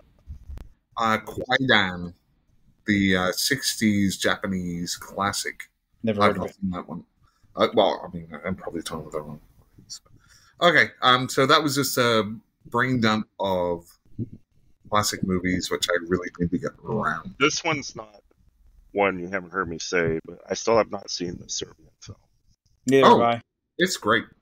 But I literally sat down and watched people talking about the whole film through the end the other night. So I now know everything that it's about, and I understand how twisted it is. I'm never going to watch it. It's very good. It's very good. But again, I will agree, though. It's not for everyone. What was the other movie you got now to work? Not Grotesque. Oh my gosh. Atros? Never watched Grotesque. Talking about Atros? Martyrs? No, I haven't watched that one, and Atros is real. Martyrs is so excellent. Yeah. Like, it's so deep, really delivers. And Incident in Ghostland. Haven't seen that one yet. Mark? Yeah, I liked it, but, I probably had too high expectations because, again, Martyrs is my favorite movie. I think there's so many interesting moving parts to it. So many great right turns, so much to think about. Incident in Ghostland, I dig it. Just, it's like if you go to a restaurant and a chef makes you, like, a dish and it's your favorite dish you've ever eaten. Then you go back to the same chef, makes you something, and it's pretty good. Right. But not the experience you had before. Did you feel like it was trying to do Martyrs, but differently? No. I know they're very different. Have you seen what's The Tall Man? No. With Jessica Biel? Yep. Yeah. So that's by Pascal Luigi. I don't know how to pronounce his name. The same one who did Martyrs and Incident. Martyrs. Yeah. So he made both of those, right? Okay. So it's his only American movie, and it's like the anti-Martyrs. Okay. I'm not going to go into it anymore, but it's really worth watching. Is it? I didn't like it at all. No, So again, it's maybe because I'm coming off the back of Martyrs, right? And then I watched that pretty soon after, or it was the next movie from him, right? So I saw a lot of connections with Martyrs, right? But it's like reverse Martyrs. I don't know. I don't want to spoil it. What drew me to Incident was Crystal Reed. I love her. I think she's a great actress, and she did great in this.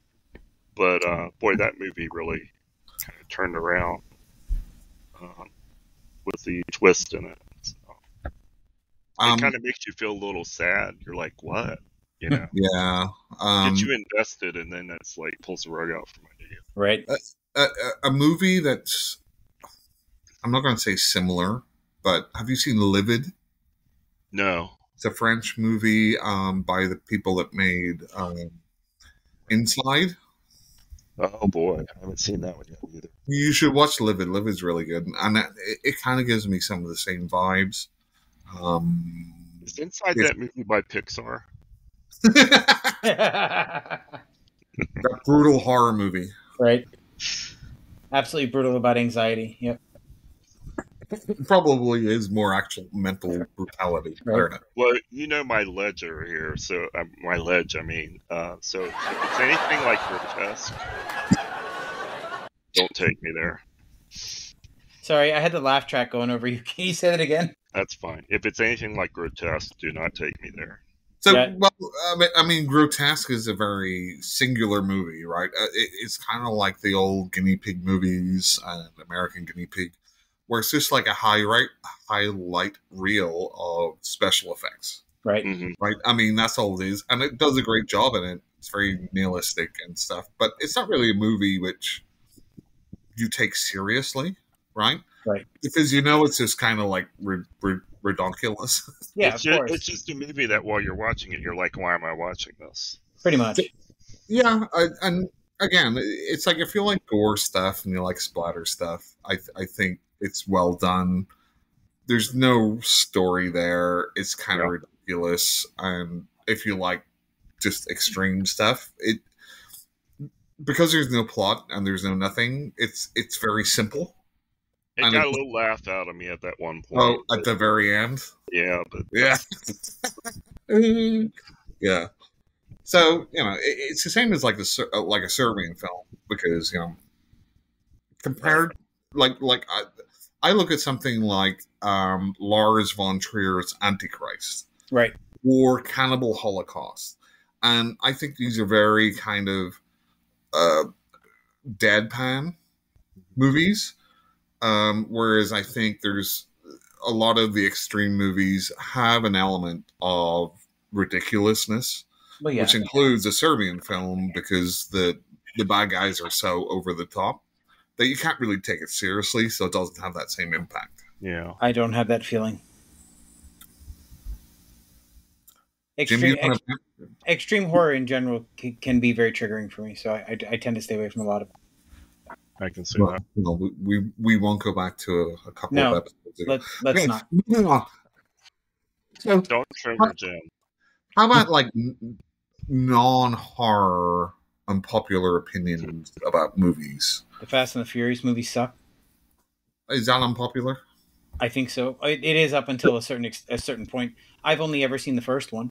I mean, they're very popular, so yeah, that would be an unpopular opinion. Well, I mean, people can like stuff, but still realize it's like dumb.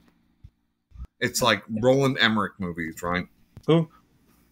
He did all those disaster movies. I know his name. I just can't think of any of his movies off the top of my head. The Day After and 2012. I went through a real freak out when I was a teen with all those nuclear movies. They did a good job on me of making me think tomorrow's the last day. Was it Silkwood? Was that what bothered you? Was that what got you? What? The disaster movie. Silkwood, was that the one that got you? No, Silkwood didn't do anything to me. It was The Day After with JoBeth Williams. Ah, yeah. 3 Mile Island. And then there was that one that was really just brutal. Just everything was devastated after. Threads? No. Have you seen Threads? Have either of you seen Threads? No. Never heard of it. It's a British movie about what happens to like all these characters after nuclear bombs dropped in London or and it's very depressing. But it's pretty good. There was one around the time of The Day After. I can't remember the name of it, but it was very depressing because it just mostly followed this young girl who was suffering from radiation sickness, going through the devastated landscape, as she probably lived her last days. So, sounds great. I was like, wow. But I watched all those. I was always convinced that the next day there'd be a mushroom cloud on the horizon.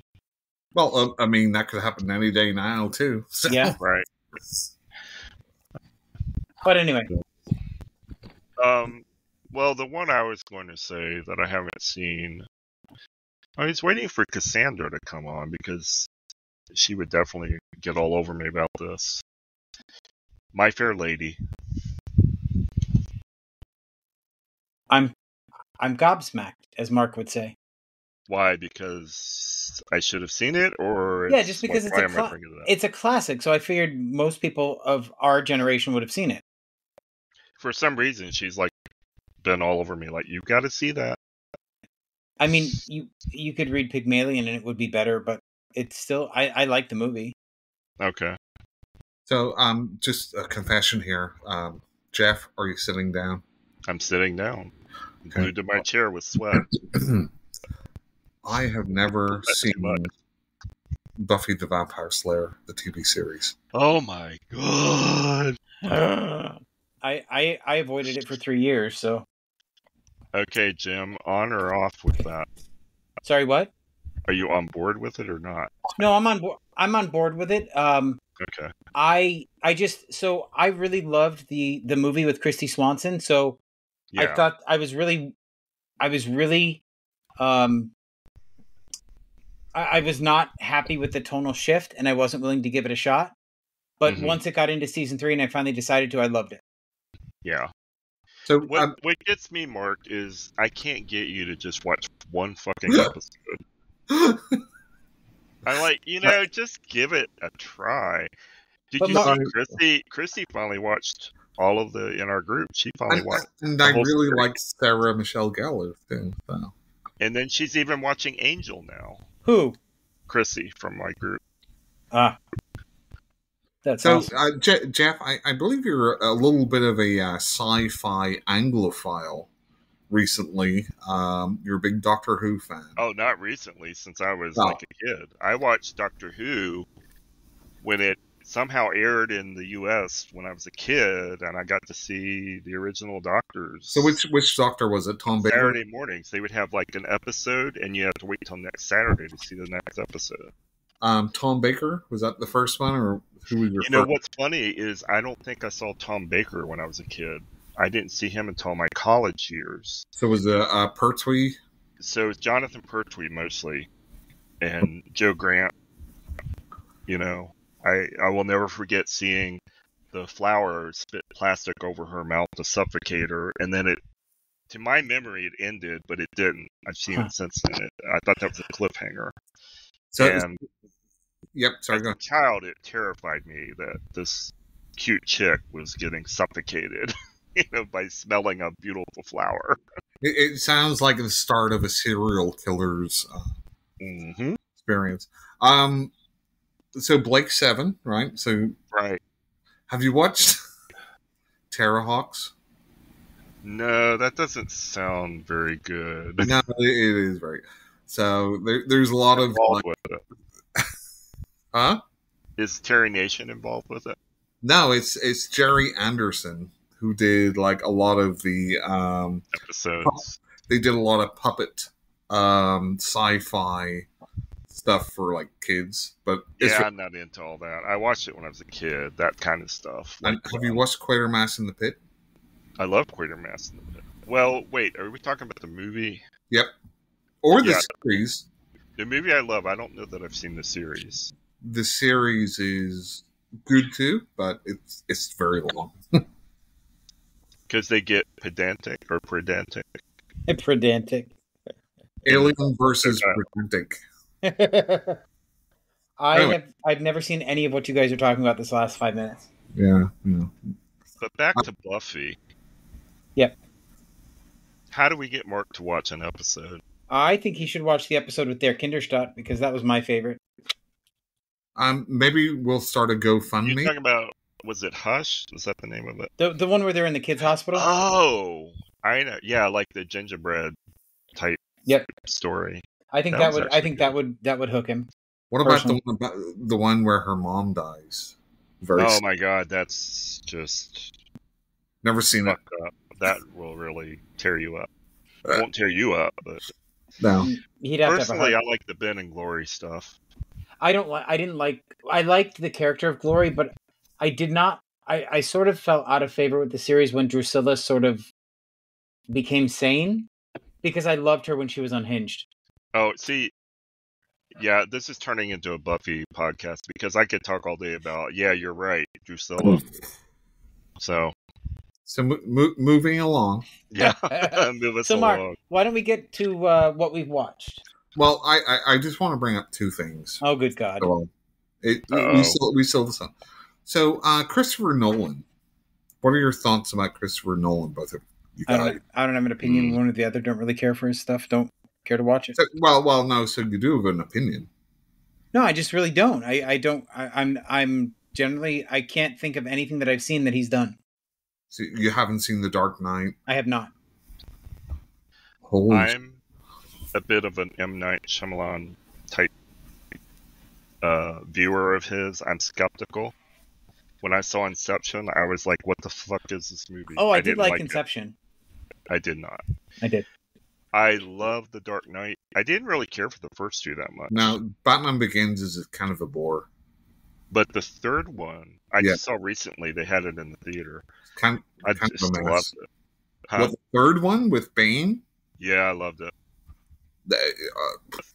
I think it's a bit of a mess. Catwoman. Oh my god, I never No, thought but she would be a good Catwoman, and she just No, she was, but like, you know, all the cops running into a tunnel, like every single cop. I'm like, what?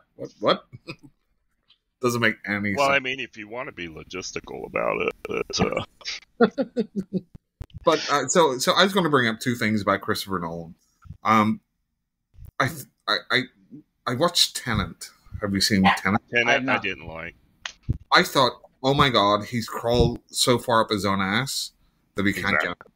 I watched, you know, again, I'm not the smartest, Jim, as you know, but I watched multiple kind of like YouTube videos, people trying to explain it and stuff. I'm like, none of this makes any fucking sense to me. So, also, Interstellar, although it's a great visual movie, and they do a lot of kind of the hard science right, it totally undercuts itself at the end. Like, oh, love is the greatest, like, power in the universe. Like, I thought this... I hate that shit. I thought this was supposed to be a hard science movie. And they got, like, that time and, you know, getting close to a black hole and stuff, right? And then they, like, oh, but if I love you, then I can become a ghost and come back. And, you know, it's just like...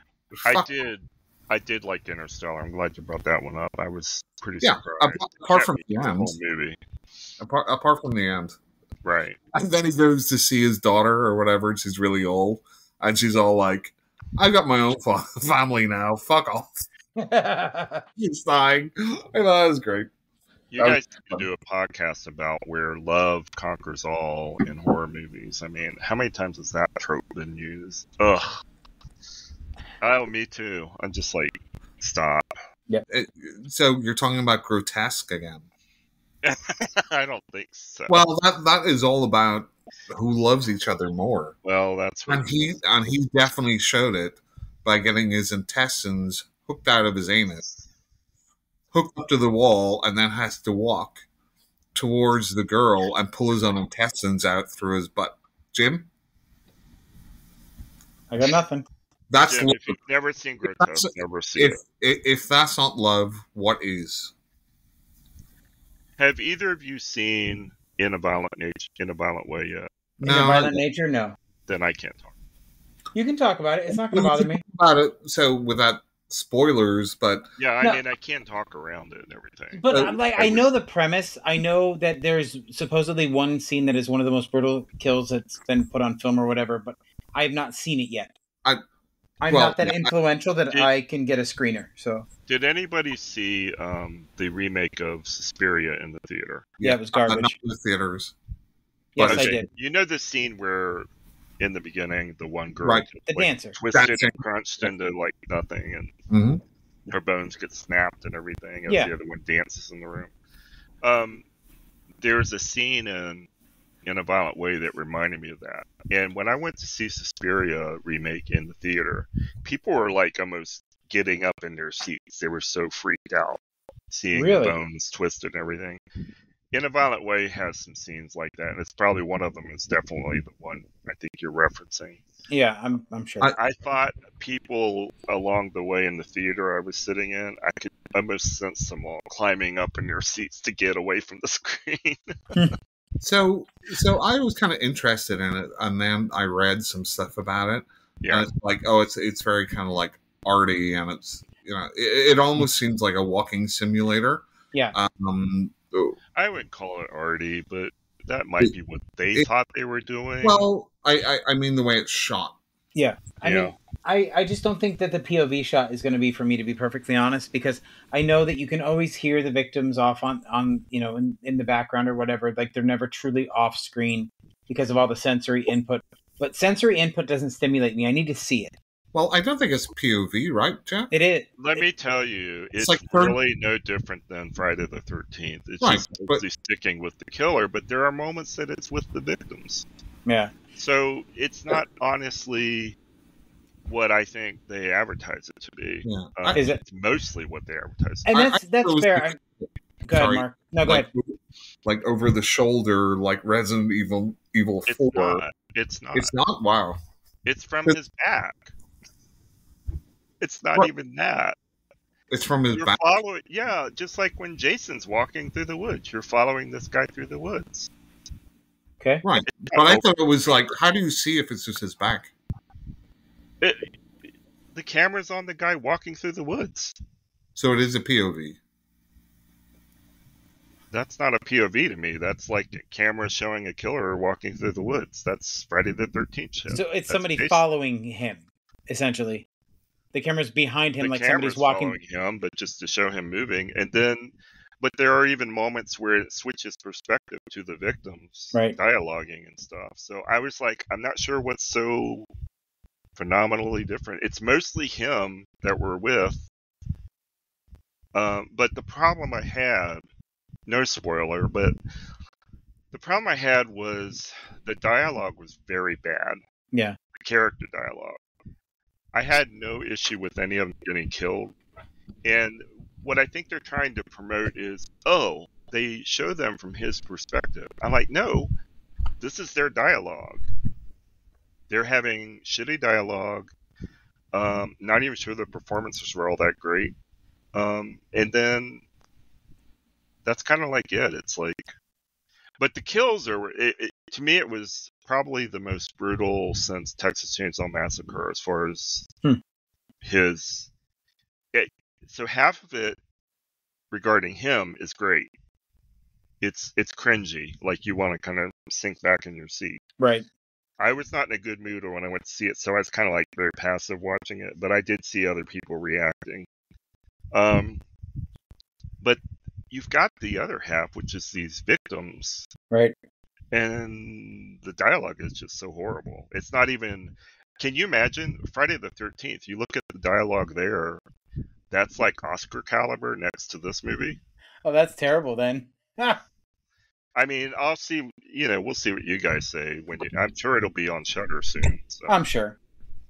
But, so, Mark, can we do what we watch now? Sure. Okay. Jeff, do you have anything you want to talk about that you've seen or experienced in the last week or so?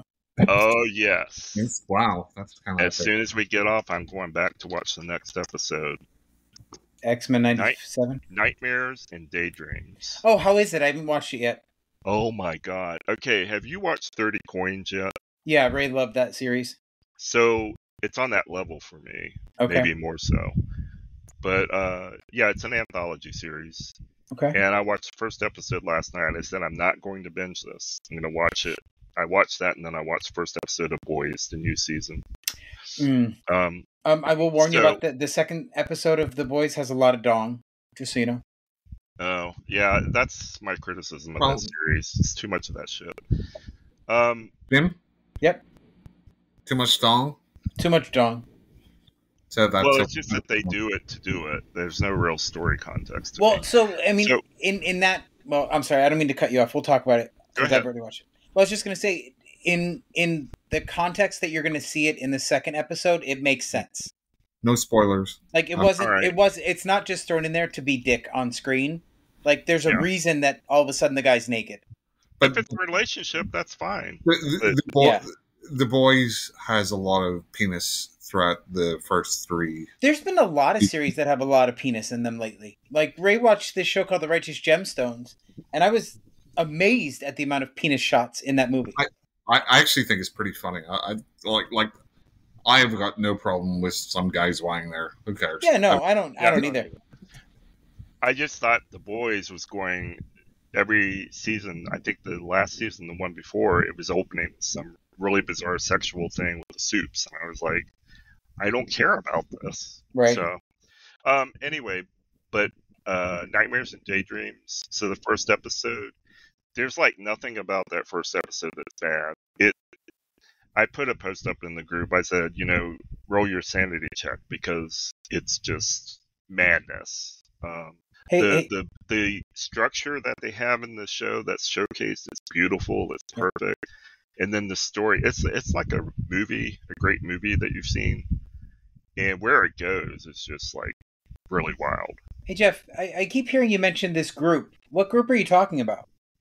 Oh, this group that I'm talking about is called Sexy Horror Group on Facebook. And what is that? It's a group that's meant to be open to, hey, talk about whatever you want about horror. We started off, our goal was to talk about the nexus of sex and horror. But you can't really pin people down to do just that all the time. Right. So it, opened up to anything horror. So whose group is that? It's my group. That's what I was trying to get you to do a little self-promotion. However, I have the wonderful, amazing author, Matthew Brockmeyer, who is also running the group with me. Friend of the show. Yep. He's an amazing person. He is. He really is. All love to Matthew. So yep. Absolutely. Buy his books, every one of them. Yep. Got a couple of them. I have one I haven't been able to read yet. And I can't pronounce it half the time. And if you haven't listened yes, that one. If you haven't listened to the episode where Matthew takes some edibles. Oh, I don't. Which one is that? Every episode he's been on. No, I'm being honest. But no, there was he was drunk in the first one, and then he stopped drinking, and then he was saying nibbles. So. Right. I can't imagine anybody doing that on your podcast. No. I mean, I think that episode went like 3.5 hours. It was insane. And then we had Keisto Healy on right after him, and that one went 4 hours. But anyway, anything else you want to talk about, Jeff? Paris. Talk about that. I'm going to cry. Wow. But yeah, definitely go into at least the first episode of Nightmares and Daydreams and see what you think. What channel is that on? Or on Netflix. Netflix. I was kind of shocked because I've been trying out some different. It's a foreign show. Off the top of my head, I can't remember which country, and I always watch everything in the original language with subtitles. Well, so does Mark because he likes to pretend he understands it. It might be Indonesian. I believe that might. Jim, that doesn't make any sense. That doesn't make sense. No. What Jim said doesn't make any sense. What did I say? I didn't hear him say anything. Movies in the original language, yes, with subtitles, correct. That doesn't mean that I'm pretentious and know their language. I didn't say you were pretentious. That is not what I said at all. What did you say? I said you like to pretend that you understand them. Because I did. That's the end of my comment. That was the end of my comment. I think pretentious is an outgrowth of pretend. Yeah. Yep. Alien versus Pretenders. So anyway, what else you got, Jeff? That may be it for now. Mark? Okay, so sorry, Jeff. Yeah, I don't think we've talked about this too much online. Godzilla -1. Yes, I've seen it. Wow. Yeah, Jim, I watched it. You're like almost a Gojira fan. Jim hadn't seen it? No, I just saw it, I think 2 weeks ago. Oh. Jim, what other Godzilla movies have you seen? Do you want to know my favorite? Ugh. This ties in really, really well. It's the 1998 version. No. I don't mean the American ones. I mean Japanese ones. I honestly I know I've seen Godzilla vs. Mothra, Godzilla vs. Mechagodzilla. Those are the only ones that come off the top of my head, to be perfectly honest. So anyway, I don't think I've seen all the OG Godzillas myself. Yeah, I haven't either. There's no way. I like Son of Godzilla. I mean, they go through like weird, there's the Toho ones, and there's different like eras of Godzilla movies, and they go from super serial to like redonkulous. Right. Somebody should put that on like a box set. Yep, so let's have a barrel moment. Did everybody cry in Godzilla -1? I did not. Or get a tear? No. So you're inhuman. Jim, Yes. did you enjoy the Jaws homage in it? I loved it. I did. There's so much good about that movie, and like I don't want to just talk about like the special effects because we all heard about. So I do have a question about that, right? That is the first time, like, when he's gearing up for his breath, right? His nuclear breath or whatever you want to call it. Like, his scales move like he's a goddamn transformer. That's a little weird. So that annoyed me a little bit. I'm not going to lie. But other than that, I thought it was a great movie. No, I think it's to build up suspense. I'm sure. It's a visual. So that was your like 5 out of 10. Yeah, pretty much. That was my 5 out of 10 moment. Yep. It's like, oh, if I don't like his haircut. Yeah, exactly. So I mean, 20 million I think they spent on that movie. Yep. What amazes me is the director wrote, directed, and created Godzilla. Mm-hmm. I'm not saying totally alone, but he was the one. Right. It's an amazing feat. So, what is the scariest version of Godzilla? Oh, Godzilla -1 for sure. I am not enough of a Godzilla fan to make that assumption. I thought that the Godzilla. So this is not going to make much sense, I'm sure, but I don't think that kaiju are inherently scary. I think being in the way of a kaiju is scary. Because generally, it's our reaction to them that cause the most damage. Well, it's supposed to be about, like, nature strikes, right? It's about either atomic bombs or tsunamis or anything which, you cannot control, and it's just so big. How does our reaction to them cause the most damage when they swing a tail and knock down? Well, but that's what I'm saying, right? Like they're legitimately just taking a walk. They can't control how big they are, right? But us trying to attack them and put them down so that they do less damage inflicts more damage and pain.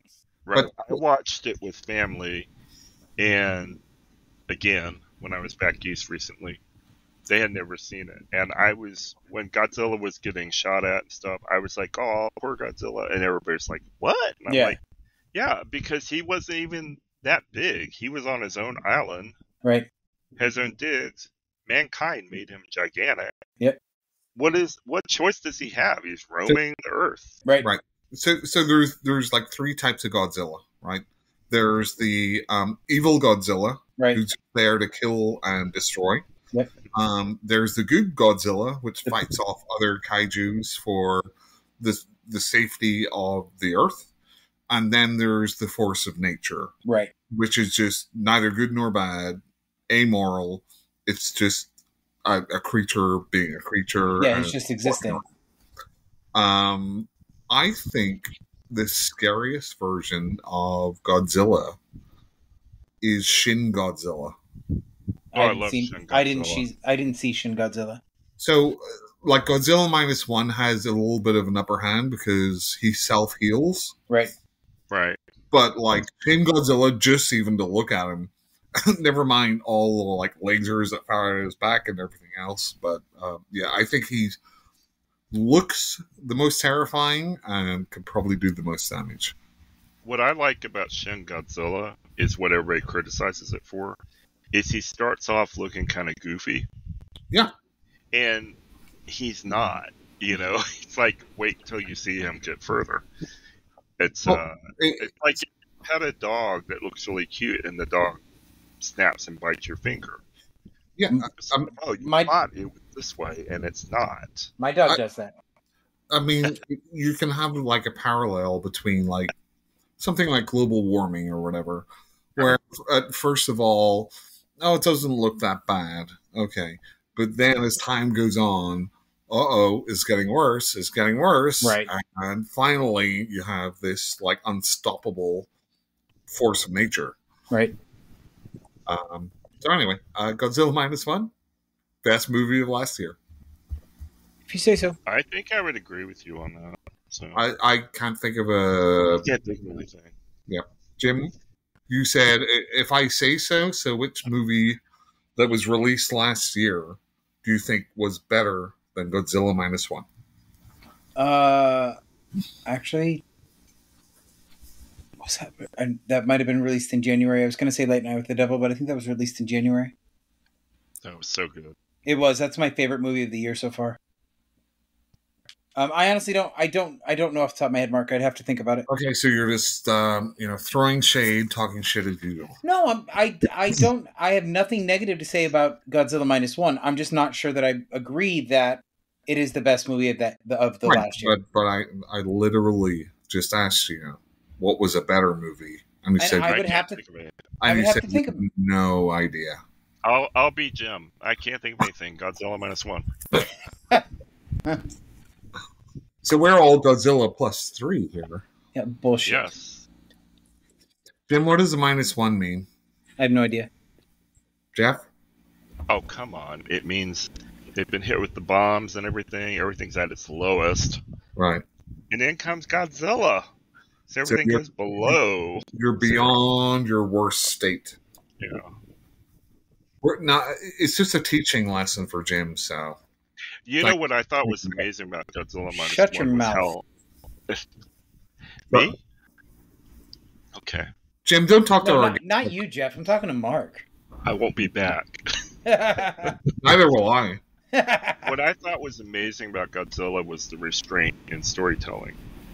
They cleverly kept holding back things that would reveal later. And I don't want to get into...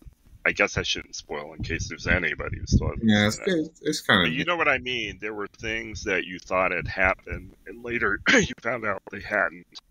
There were things you thought were the fate of somebody, and it changed. But there's also a lot of like cultural things within that movie, which so true. Because he was a kamikaze pilot, right?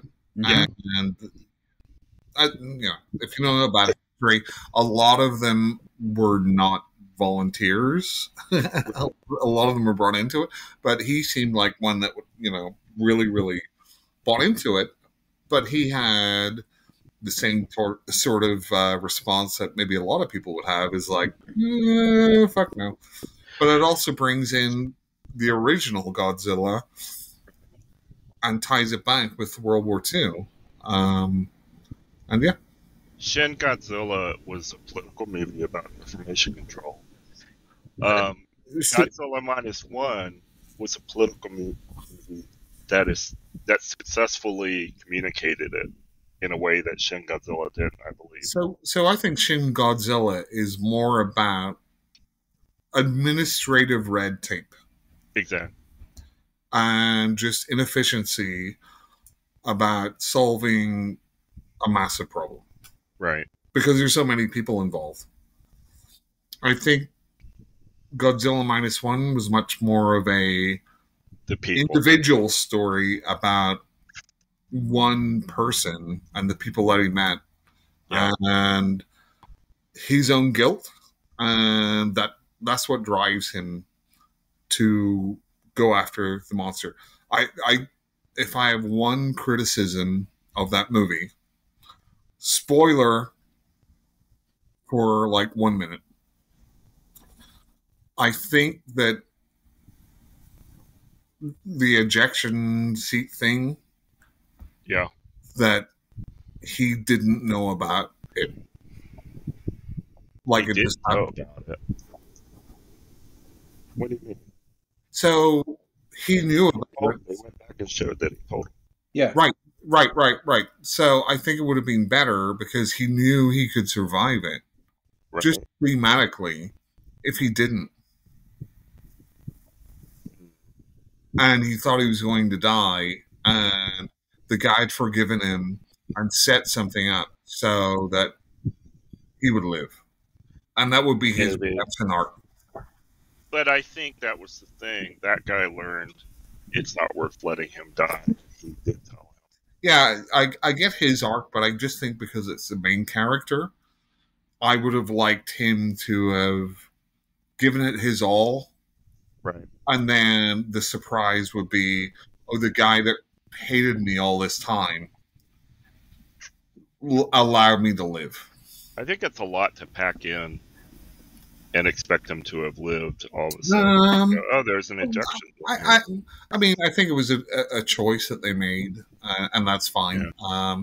And it's a very small criticism of... I mean, obviously you're wrong. That's all there is to it. Now Jeff sounds just like me. Okay, so what else? That's Godzilla. Yep. What else you got, Mark? Jeff. Or Jeff. Yeah. I couldn't remember who brought that up. I thought Mark brought that up. Mark did. Yeah. But we're talking about what we've watched. Right. Jeff said he was done, and then you brought up Godzilla. Oh, did I? Yeah. I'm drinking gummy fruit punch, even though I said I wouldn't. I'm having a local wine. I'm having hard tea. I'm having Eclipse 2019 red wine from Chapin Winery. So, Mark, what have you watched? I've watched jack shit apart from... I tried to watch a couple of more episodes of Free Body Problem. Okay. What? Free Body Problem. Oh, I started that. Should I really try to watch that more? I thought the first 3-4 episodes were really good, and I watched the next 2, and I kind of hate it now. Then I'm not because characters that are supposed to be smart are making really stupid decisions, and they focus, especially in the last episode I watched, on this one character who is so unlikable. Like, they're irritating. They're just like, and they're on screen a lot. I'm like, I just can't stand you. I mix that with people that are supposed to be smart being stupid. So I doubt I'll finish it. Okay. Even though it started like really interesting, but I think I'll pass on that one. I just couldn't get into it in episode 1. Well, you could watch it up to like episode 4. That's what I would say, because that's a good episode. But yeah, I don't know. Oh, I do have one I watched. Okay. That I forgot about. For an interesting comparison, Infested. Hated it. On show. You hated it? Hated it. I was going to bring this up. Sorry, Jeff. I was going to bring this up whenever we were talking about Under Paris, because I think they both suffer from the same problem. Because Infested to me was like Kingdom of the Spiders. So my problem with Infested, not that you asked, but I'm going to tell you anyway. The tension and the panic was too high for too long. There was never any release, and I thought it really detracted from the film. Okay. Well, I had seen Sting. I hated that movie too. Surprise movie in the theater, and I hated it. I did the same thing. We went to that Scream Unseen. Yeah, I think we said that. Don't spoil it. Yep, There's nothing to spoil.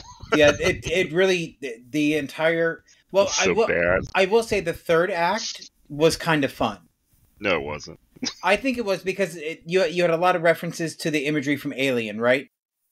When they're in the AC ducts for a while, right? Yeah, I guess. So I mean that was kind of fun, but I mean for the most part I hated all the characters. I hated the story. It's all the characters. Yeah, I mean, and the story didn't make sense. Like the family dynamic was just off. Agreed.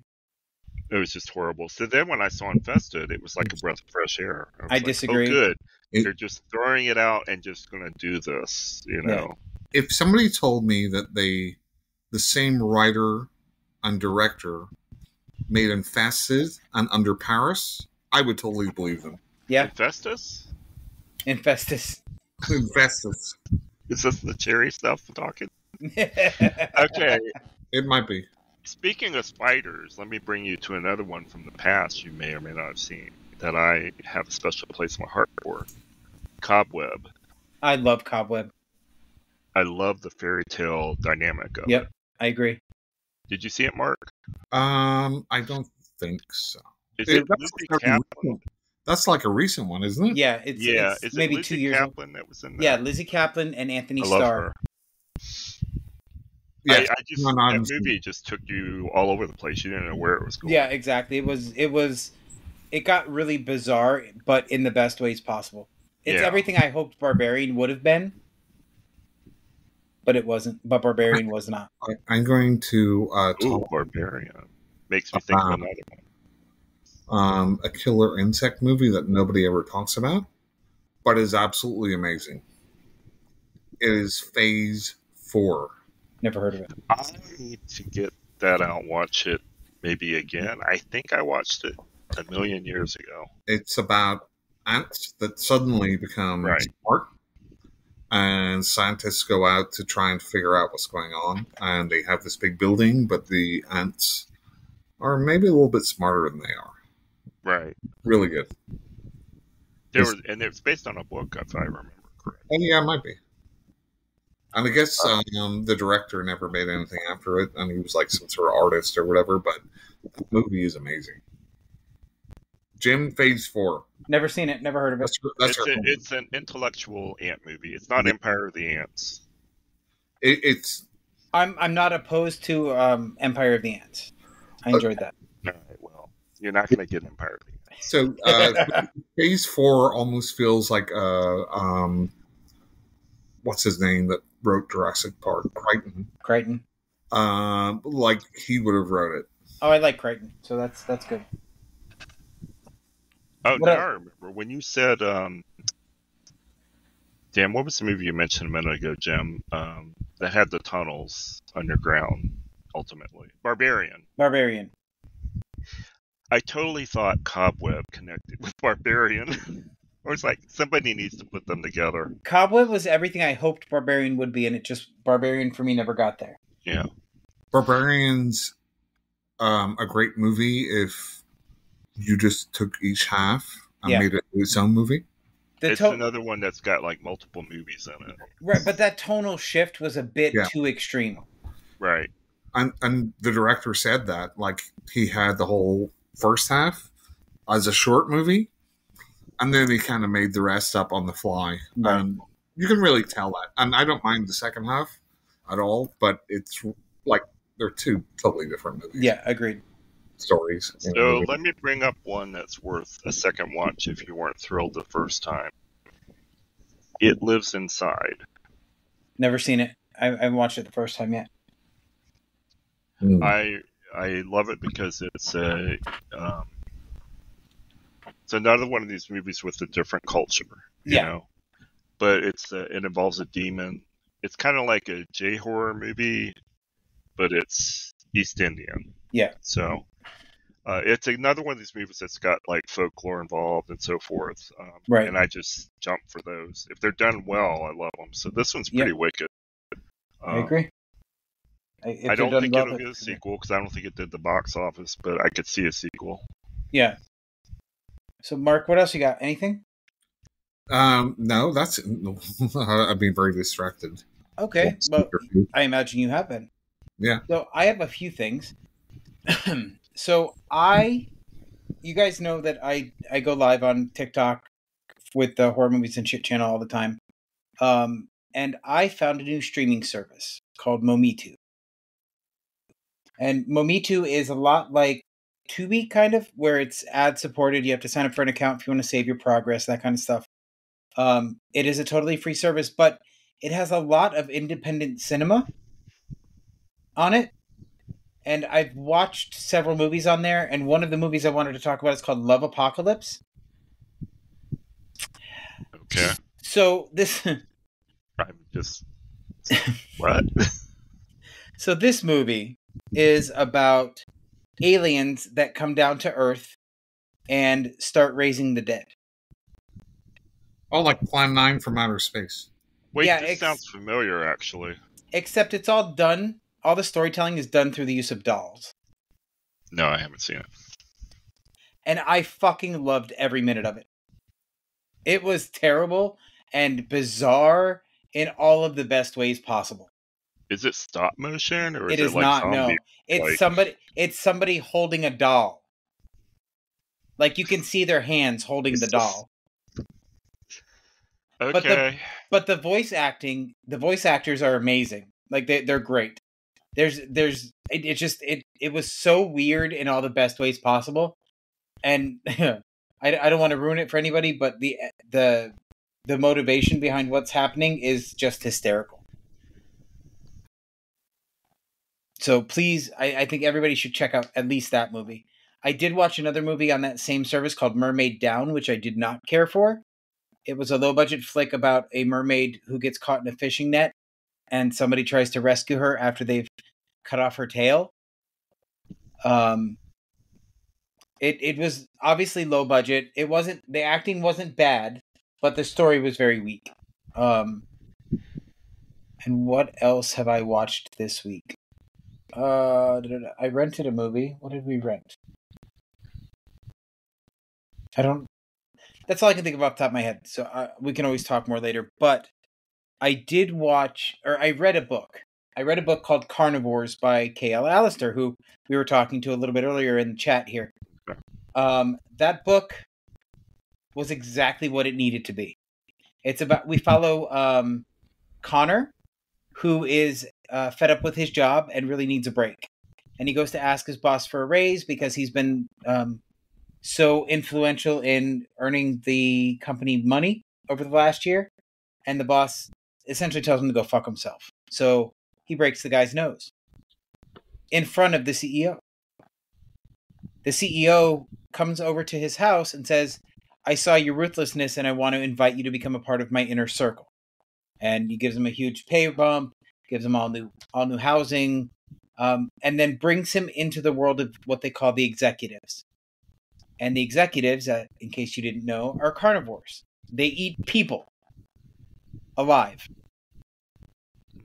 So we follow Connor's journey through that world. And hang on, they eat people alive? Yeah, like they kill them as they are cutting them up to eat them. Oh, I thought, like in my head, they were like pulling off their fingers as they were alive. Yes, they are in some parts. That does happen. Is that healthy, Jim? I don't think so, because I feel like salmonella would be a problem. Yeah, I would think that's probably a bad choice. But I think if you eat bread along with eating the fingers, that way it helps stave off swallowing a bone. Maybe. It's finger food. It helps. So, or Jim. Anyway, this is a splatterpunk book, 100%. There's one. If you get to chapter 11, the entire it just goes full brutal and doesn't end. It just keeps going straight to the end. I knew exactly what was going to happen. Probably from the get-go, as far as how the book was going to end, but it got there exactly the way it needed to, and I loved it. Right. I'm hungry. That's all that really counts. Yeah. So, and I did hear that there may be a sequel in the works. So I'm excited about that. I then started reading a book called Ex-Boogeyman, which I'm currently in the middle of, by Christopher Triana, and it is a not quite extreme horror, but it's about a man who is notorious because he played a killer in a film franchise for 20 plus years, and now they're remaking it, and he's taking his revenge because they don't want him to be a part of it. So that's so far has been mid. We'll see how it turns out. I'm like 3 hours in, so I'm gonna give it a shot. Jim, you've been listening to a lot of extreme horror recently. I have been. Are you okay? Yes, I'm fine. I'll be perfectly honest. Listening to a lot of extreme audiobooks. I do a lot of audiobooks. Oh, that's okay. Yeah. So I do it the old-fashioned way. I read the. So I do. I have physical books that I read, like before bed and stuff. But when I'm up and around and doing stuff, I tend to put on an audiobook. But how do you do that without losing track? I mean, do you not get distracted and go, "Oh, I got to rewind. I missed that part"? No, I don't actually. I'm. You're listening to it all. Yeah, I'm actually paying attention to it. I'm not. I don't feel like I'm missing it. at all, to be perfectly You're honest. young, whippersnapper. Audiobooks are probably, for me, best listened to whenever I'm driving. Yeah, and that's generally when I do listen, mostly is when I'm driving. But I'll also listen when I'm doing housework. I'll put in my earbuds, that kind of stuff. I could speak to some old-timey audiobooks. Oh, like the ones that find them. Like the ones that like the ones that Edmund Kemper narrated? I don't know what that is. You don't know who Edmund Kemper is? No. He's a serial killer, and from behind bars, he narrated like 700 audiobooks. He had a terrible temper. Yeah. See, we're talking about things we don't know. I'm just not up on all the serial killers. Up on all of them? He died in like 1985. Well, so I'm definitely not up on him. Jim, can you leave Jeff alone for a minute? I know. Quit molesting. I know. See what I have to put up with? Oh, you people. So, 2 stories that are great to find, if you can. I've got the originals. The Mist, the 3D performance of The Mist by Stephen King. Back when I got it, it's on a CD, and I think I got the cassette tape too. They made a big thing of it. They called it binaural. It's like you have the headphones in both ears. Yep. And you hear 3D sound. Well, it's true. It is 3D. Yeah. So The Mist is great, but the better one is Clive Barker's The Inhuman Condition. I haven't even heard of that one yet. Oh my god. So that's the one, of course, with well, you've read the story, right? Or you've seen I think Quicksilver Highway had that in the movie. I have not. Matt Frewer played the doctor who, basically it's the Inhuman Condition, I'm sorry, it's the body politic is the story from the Inhuman Condition. Mm. So it's where the hands separate from the body. Yeah. Mm-hmm. Yeah. So there's a scene in the audio story where it's just chaos. Like hands are separating from everybody's bodies. Okay. Everywhere. I was riding the Metro Rail to work one morning in Washington, and I'm listening to it on my cassette tape player. And right when the hands slop off of everybody, the power went off. The train shut down. This is true. It's like I can't believe the timing, and I'm here in the dark, hearing these hands slopping off and slapping around on the pavement. I'm sorry, for a younger audience, cassette tape is like an MP3 in physical form. Right, but we didn't call them cassette tape players. We called them Walkmans. Only if you bow to the Sony god. Everybody in the 80s and late 80s, early 90s bowed to the Sony god. So those are 2 audiobooks I recommend if you can find them. So Steph, are you an extreme horror fan? For me, it's just depending on whether the movie's good. I don't. Well, I'm talking about books, horror. though. No, I would say I'm not. Okay, fair enough. Then I won't. I don't won't write recommend. extreme horror. When I write horror, it's like more psychological, I believe. Okay, that's fair. So, I like to get in. I've been told you get into the head, so. That's fair. Mark, do you have anything else you want to pop? Just talking about Clive Barker. Yes. Jeff, on YouTube, Clive Barker narrates The Hellbound Heart. I don't know if you've heard it, but I believe I have it. Yeah, he's very good with the narration of that.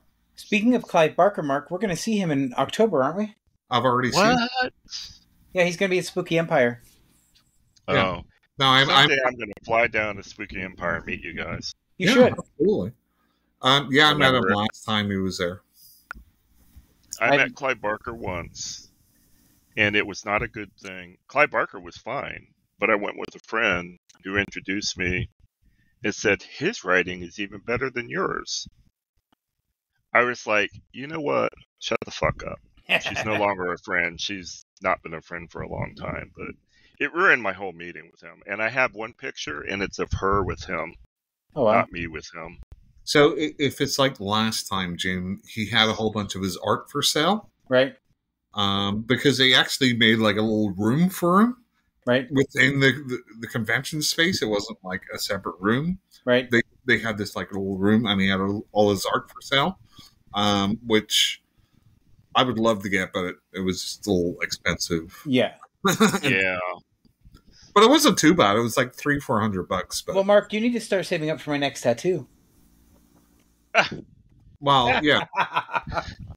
So, Jeff, I took a screenshot of your face, and Jim's going to get on his neck. No. What? You Yeah. want to animate my face or something? No. I'm not getting any more faces on my body, but I do. Are you AIing me? Maybe. I'm not. Maybe. Who knows? What do you mean? A screenshot from when I was on earlier? Is that Yep. what you're saying? Mm-hmm. Mm-hmm. And why are you telling me this? No, aren't you honored that Jim will have a picture of your face on his neck soon, tattooed for all time? Oh, that. I'm going to be tattooed. Okay. Yeah, That's pretty amazing. Yeah. No. We're not going to use your face for any sort of AI shenanigans. Just Jim's tattoos. Okay. Yeah. Where will I be? On his neck. That's pretty funny. Or on one of his cheeks. I don't know, upper or lower, who knows? Will it be when I'm making one of those expressions with my face like, oh? Maybe he'll get two. See, this is why Mark will never. This is why Mark will never pay for another one of my tattoos, because he'd pull that shit.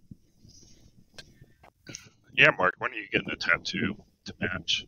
I've got plenty of tattoos. Not a horror movies and shit tattoo. Yeah, horror movies. Well, no, duh. Are you not proud of the product we put out, Mark? Yeah. You're very proud of you. I put you on my resume, Jim. That's not proud of. Tell me about your artist, by the way. Let's spend a few minutes telling me about that. About what? Your artist. Which artist? There was an artist who did your horror movies and shit work. Oh, so yeah, they're actually going to be on the podcast pretty soon. Oh, okay. Well, really? Yeah, the Sinister Brew people are going to be on our podcast. We're going to talk about 70s and 80s horror. She was very nice. Yeah, so she put up with me and Timothy. She who? Who are you talking about? Oh, I thought you were talking about your tattoo. Who did your tattoo? No. Okay. Okay, here, to clarify, I'm talking about the art for your horror movies and shit picture. The logo, right? Huh? The logo is what you're talking about, right? Yeah, the logo. Yeah, so there's this coffee company called Sinister Brew Coffee, right? And I freaking love them. I'm one of their biggest proponents because their coffee's amazing. And I have ordered enough from them that I feel like I've developed a friendship with the two owners. It's James and Jenny. And they just out of the blue one day sent me a new logo. Wow. The one that we have on Facebook is the one that James did, and then the one that Jenny sent, because they each sent me one. The one that Jenny sent me, I use for when I do coffee videos with my mom. Okay. Yeah, they did great work. They do. That's what started it, was because I absolutely adored. I asked them because when I found them, they were just starting, and they said, we're looking for a few flavors. Do you have any that you would like? And I said, I would love a blackberry flavored coffee.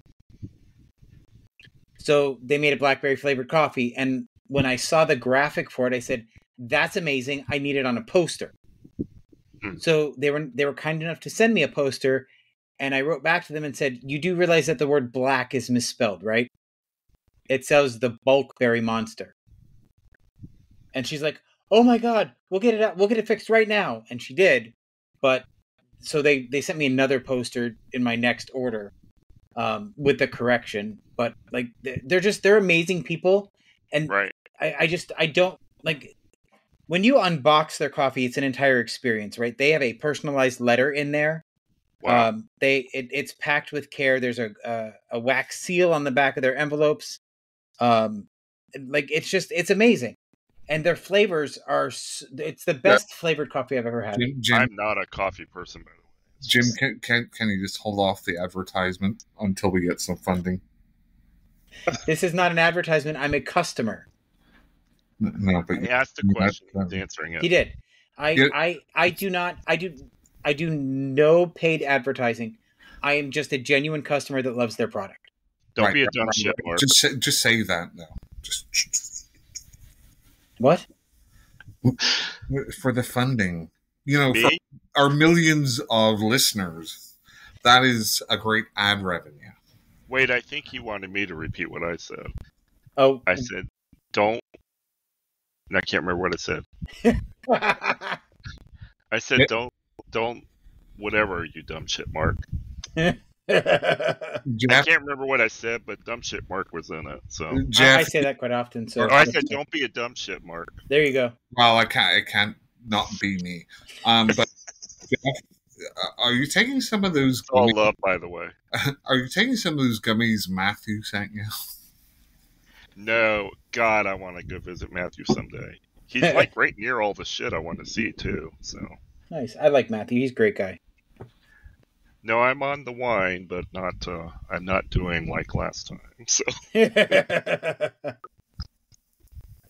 that's fair. Mark, anything I'm getting in the zone for the next Nightmares and Daydreams episode. Oh wait, Jeff, you're on the West Coast, right? I am. So there is a convention coming up in Northern California, I think, called Sinister Creature Con. Yeah, that's like a day's drive north of me. Is it? Okay. I have a friend of mine that's one of the promoters for it. I think Christy goes to that sometimes. Yeah. I have a friend of mine, Larry. We call him, he goes by Chunky Larry. Is one of the promoters for it. It looks really good. By the way, sorry, Christy. I called you Christy earlier. I don't know why. Christy. So this is like East Side versus West Side. Oh, we've got you beat. Yeah. We've got Monster Palooza, Son of Monster Palooza. We have, what's the other one called? It's only been once. But some good friends gave me their golden passes to go to this thing for free. I was like, what the hell? I've got a golden ticket.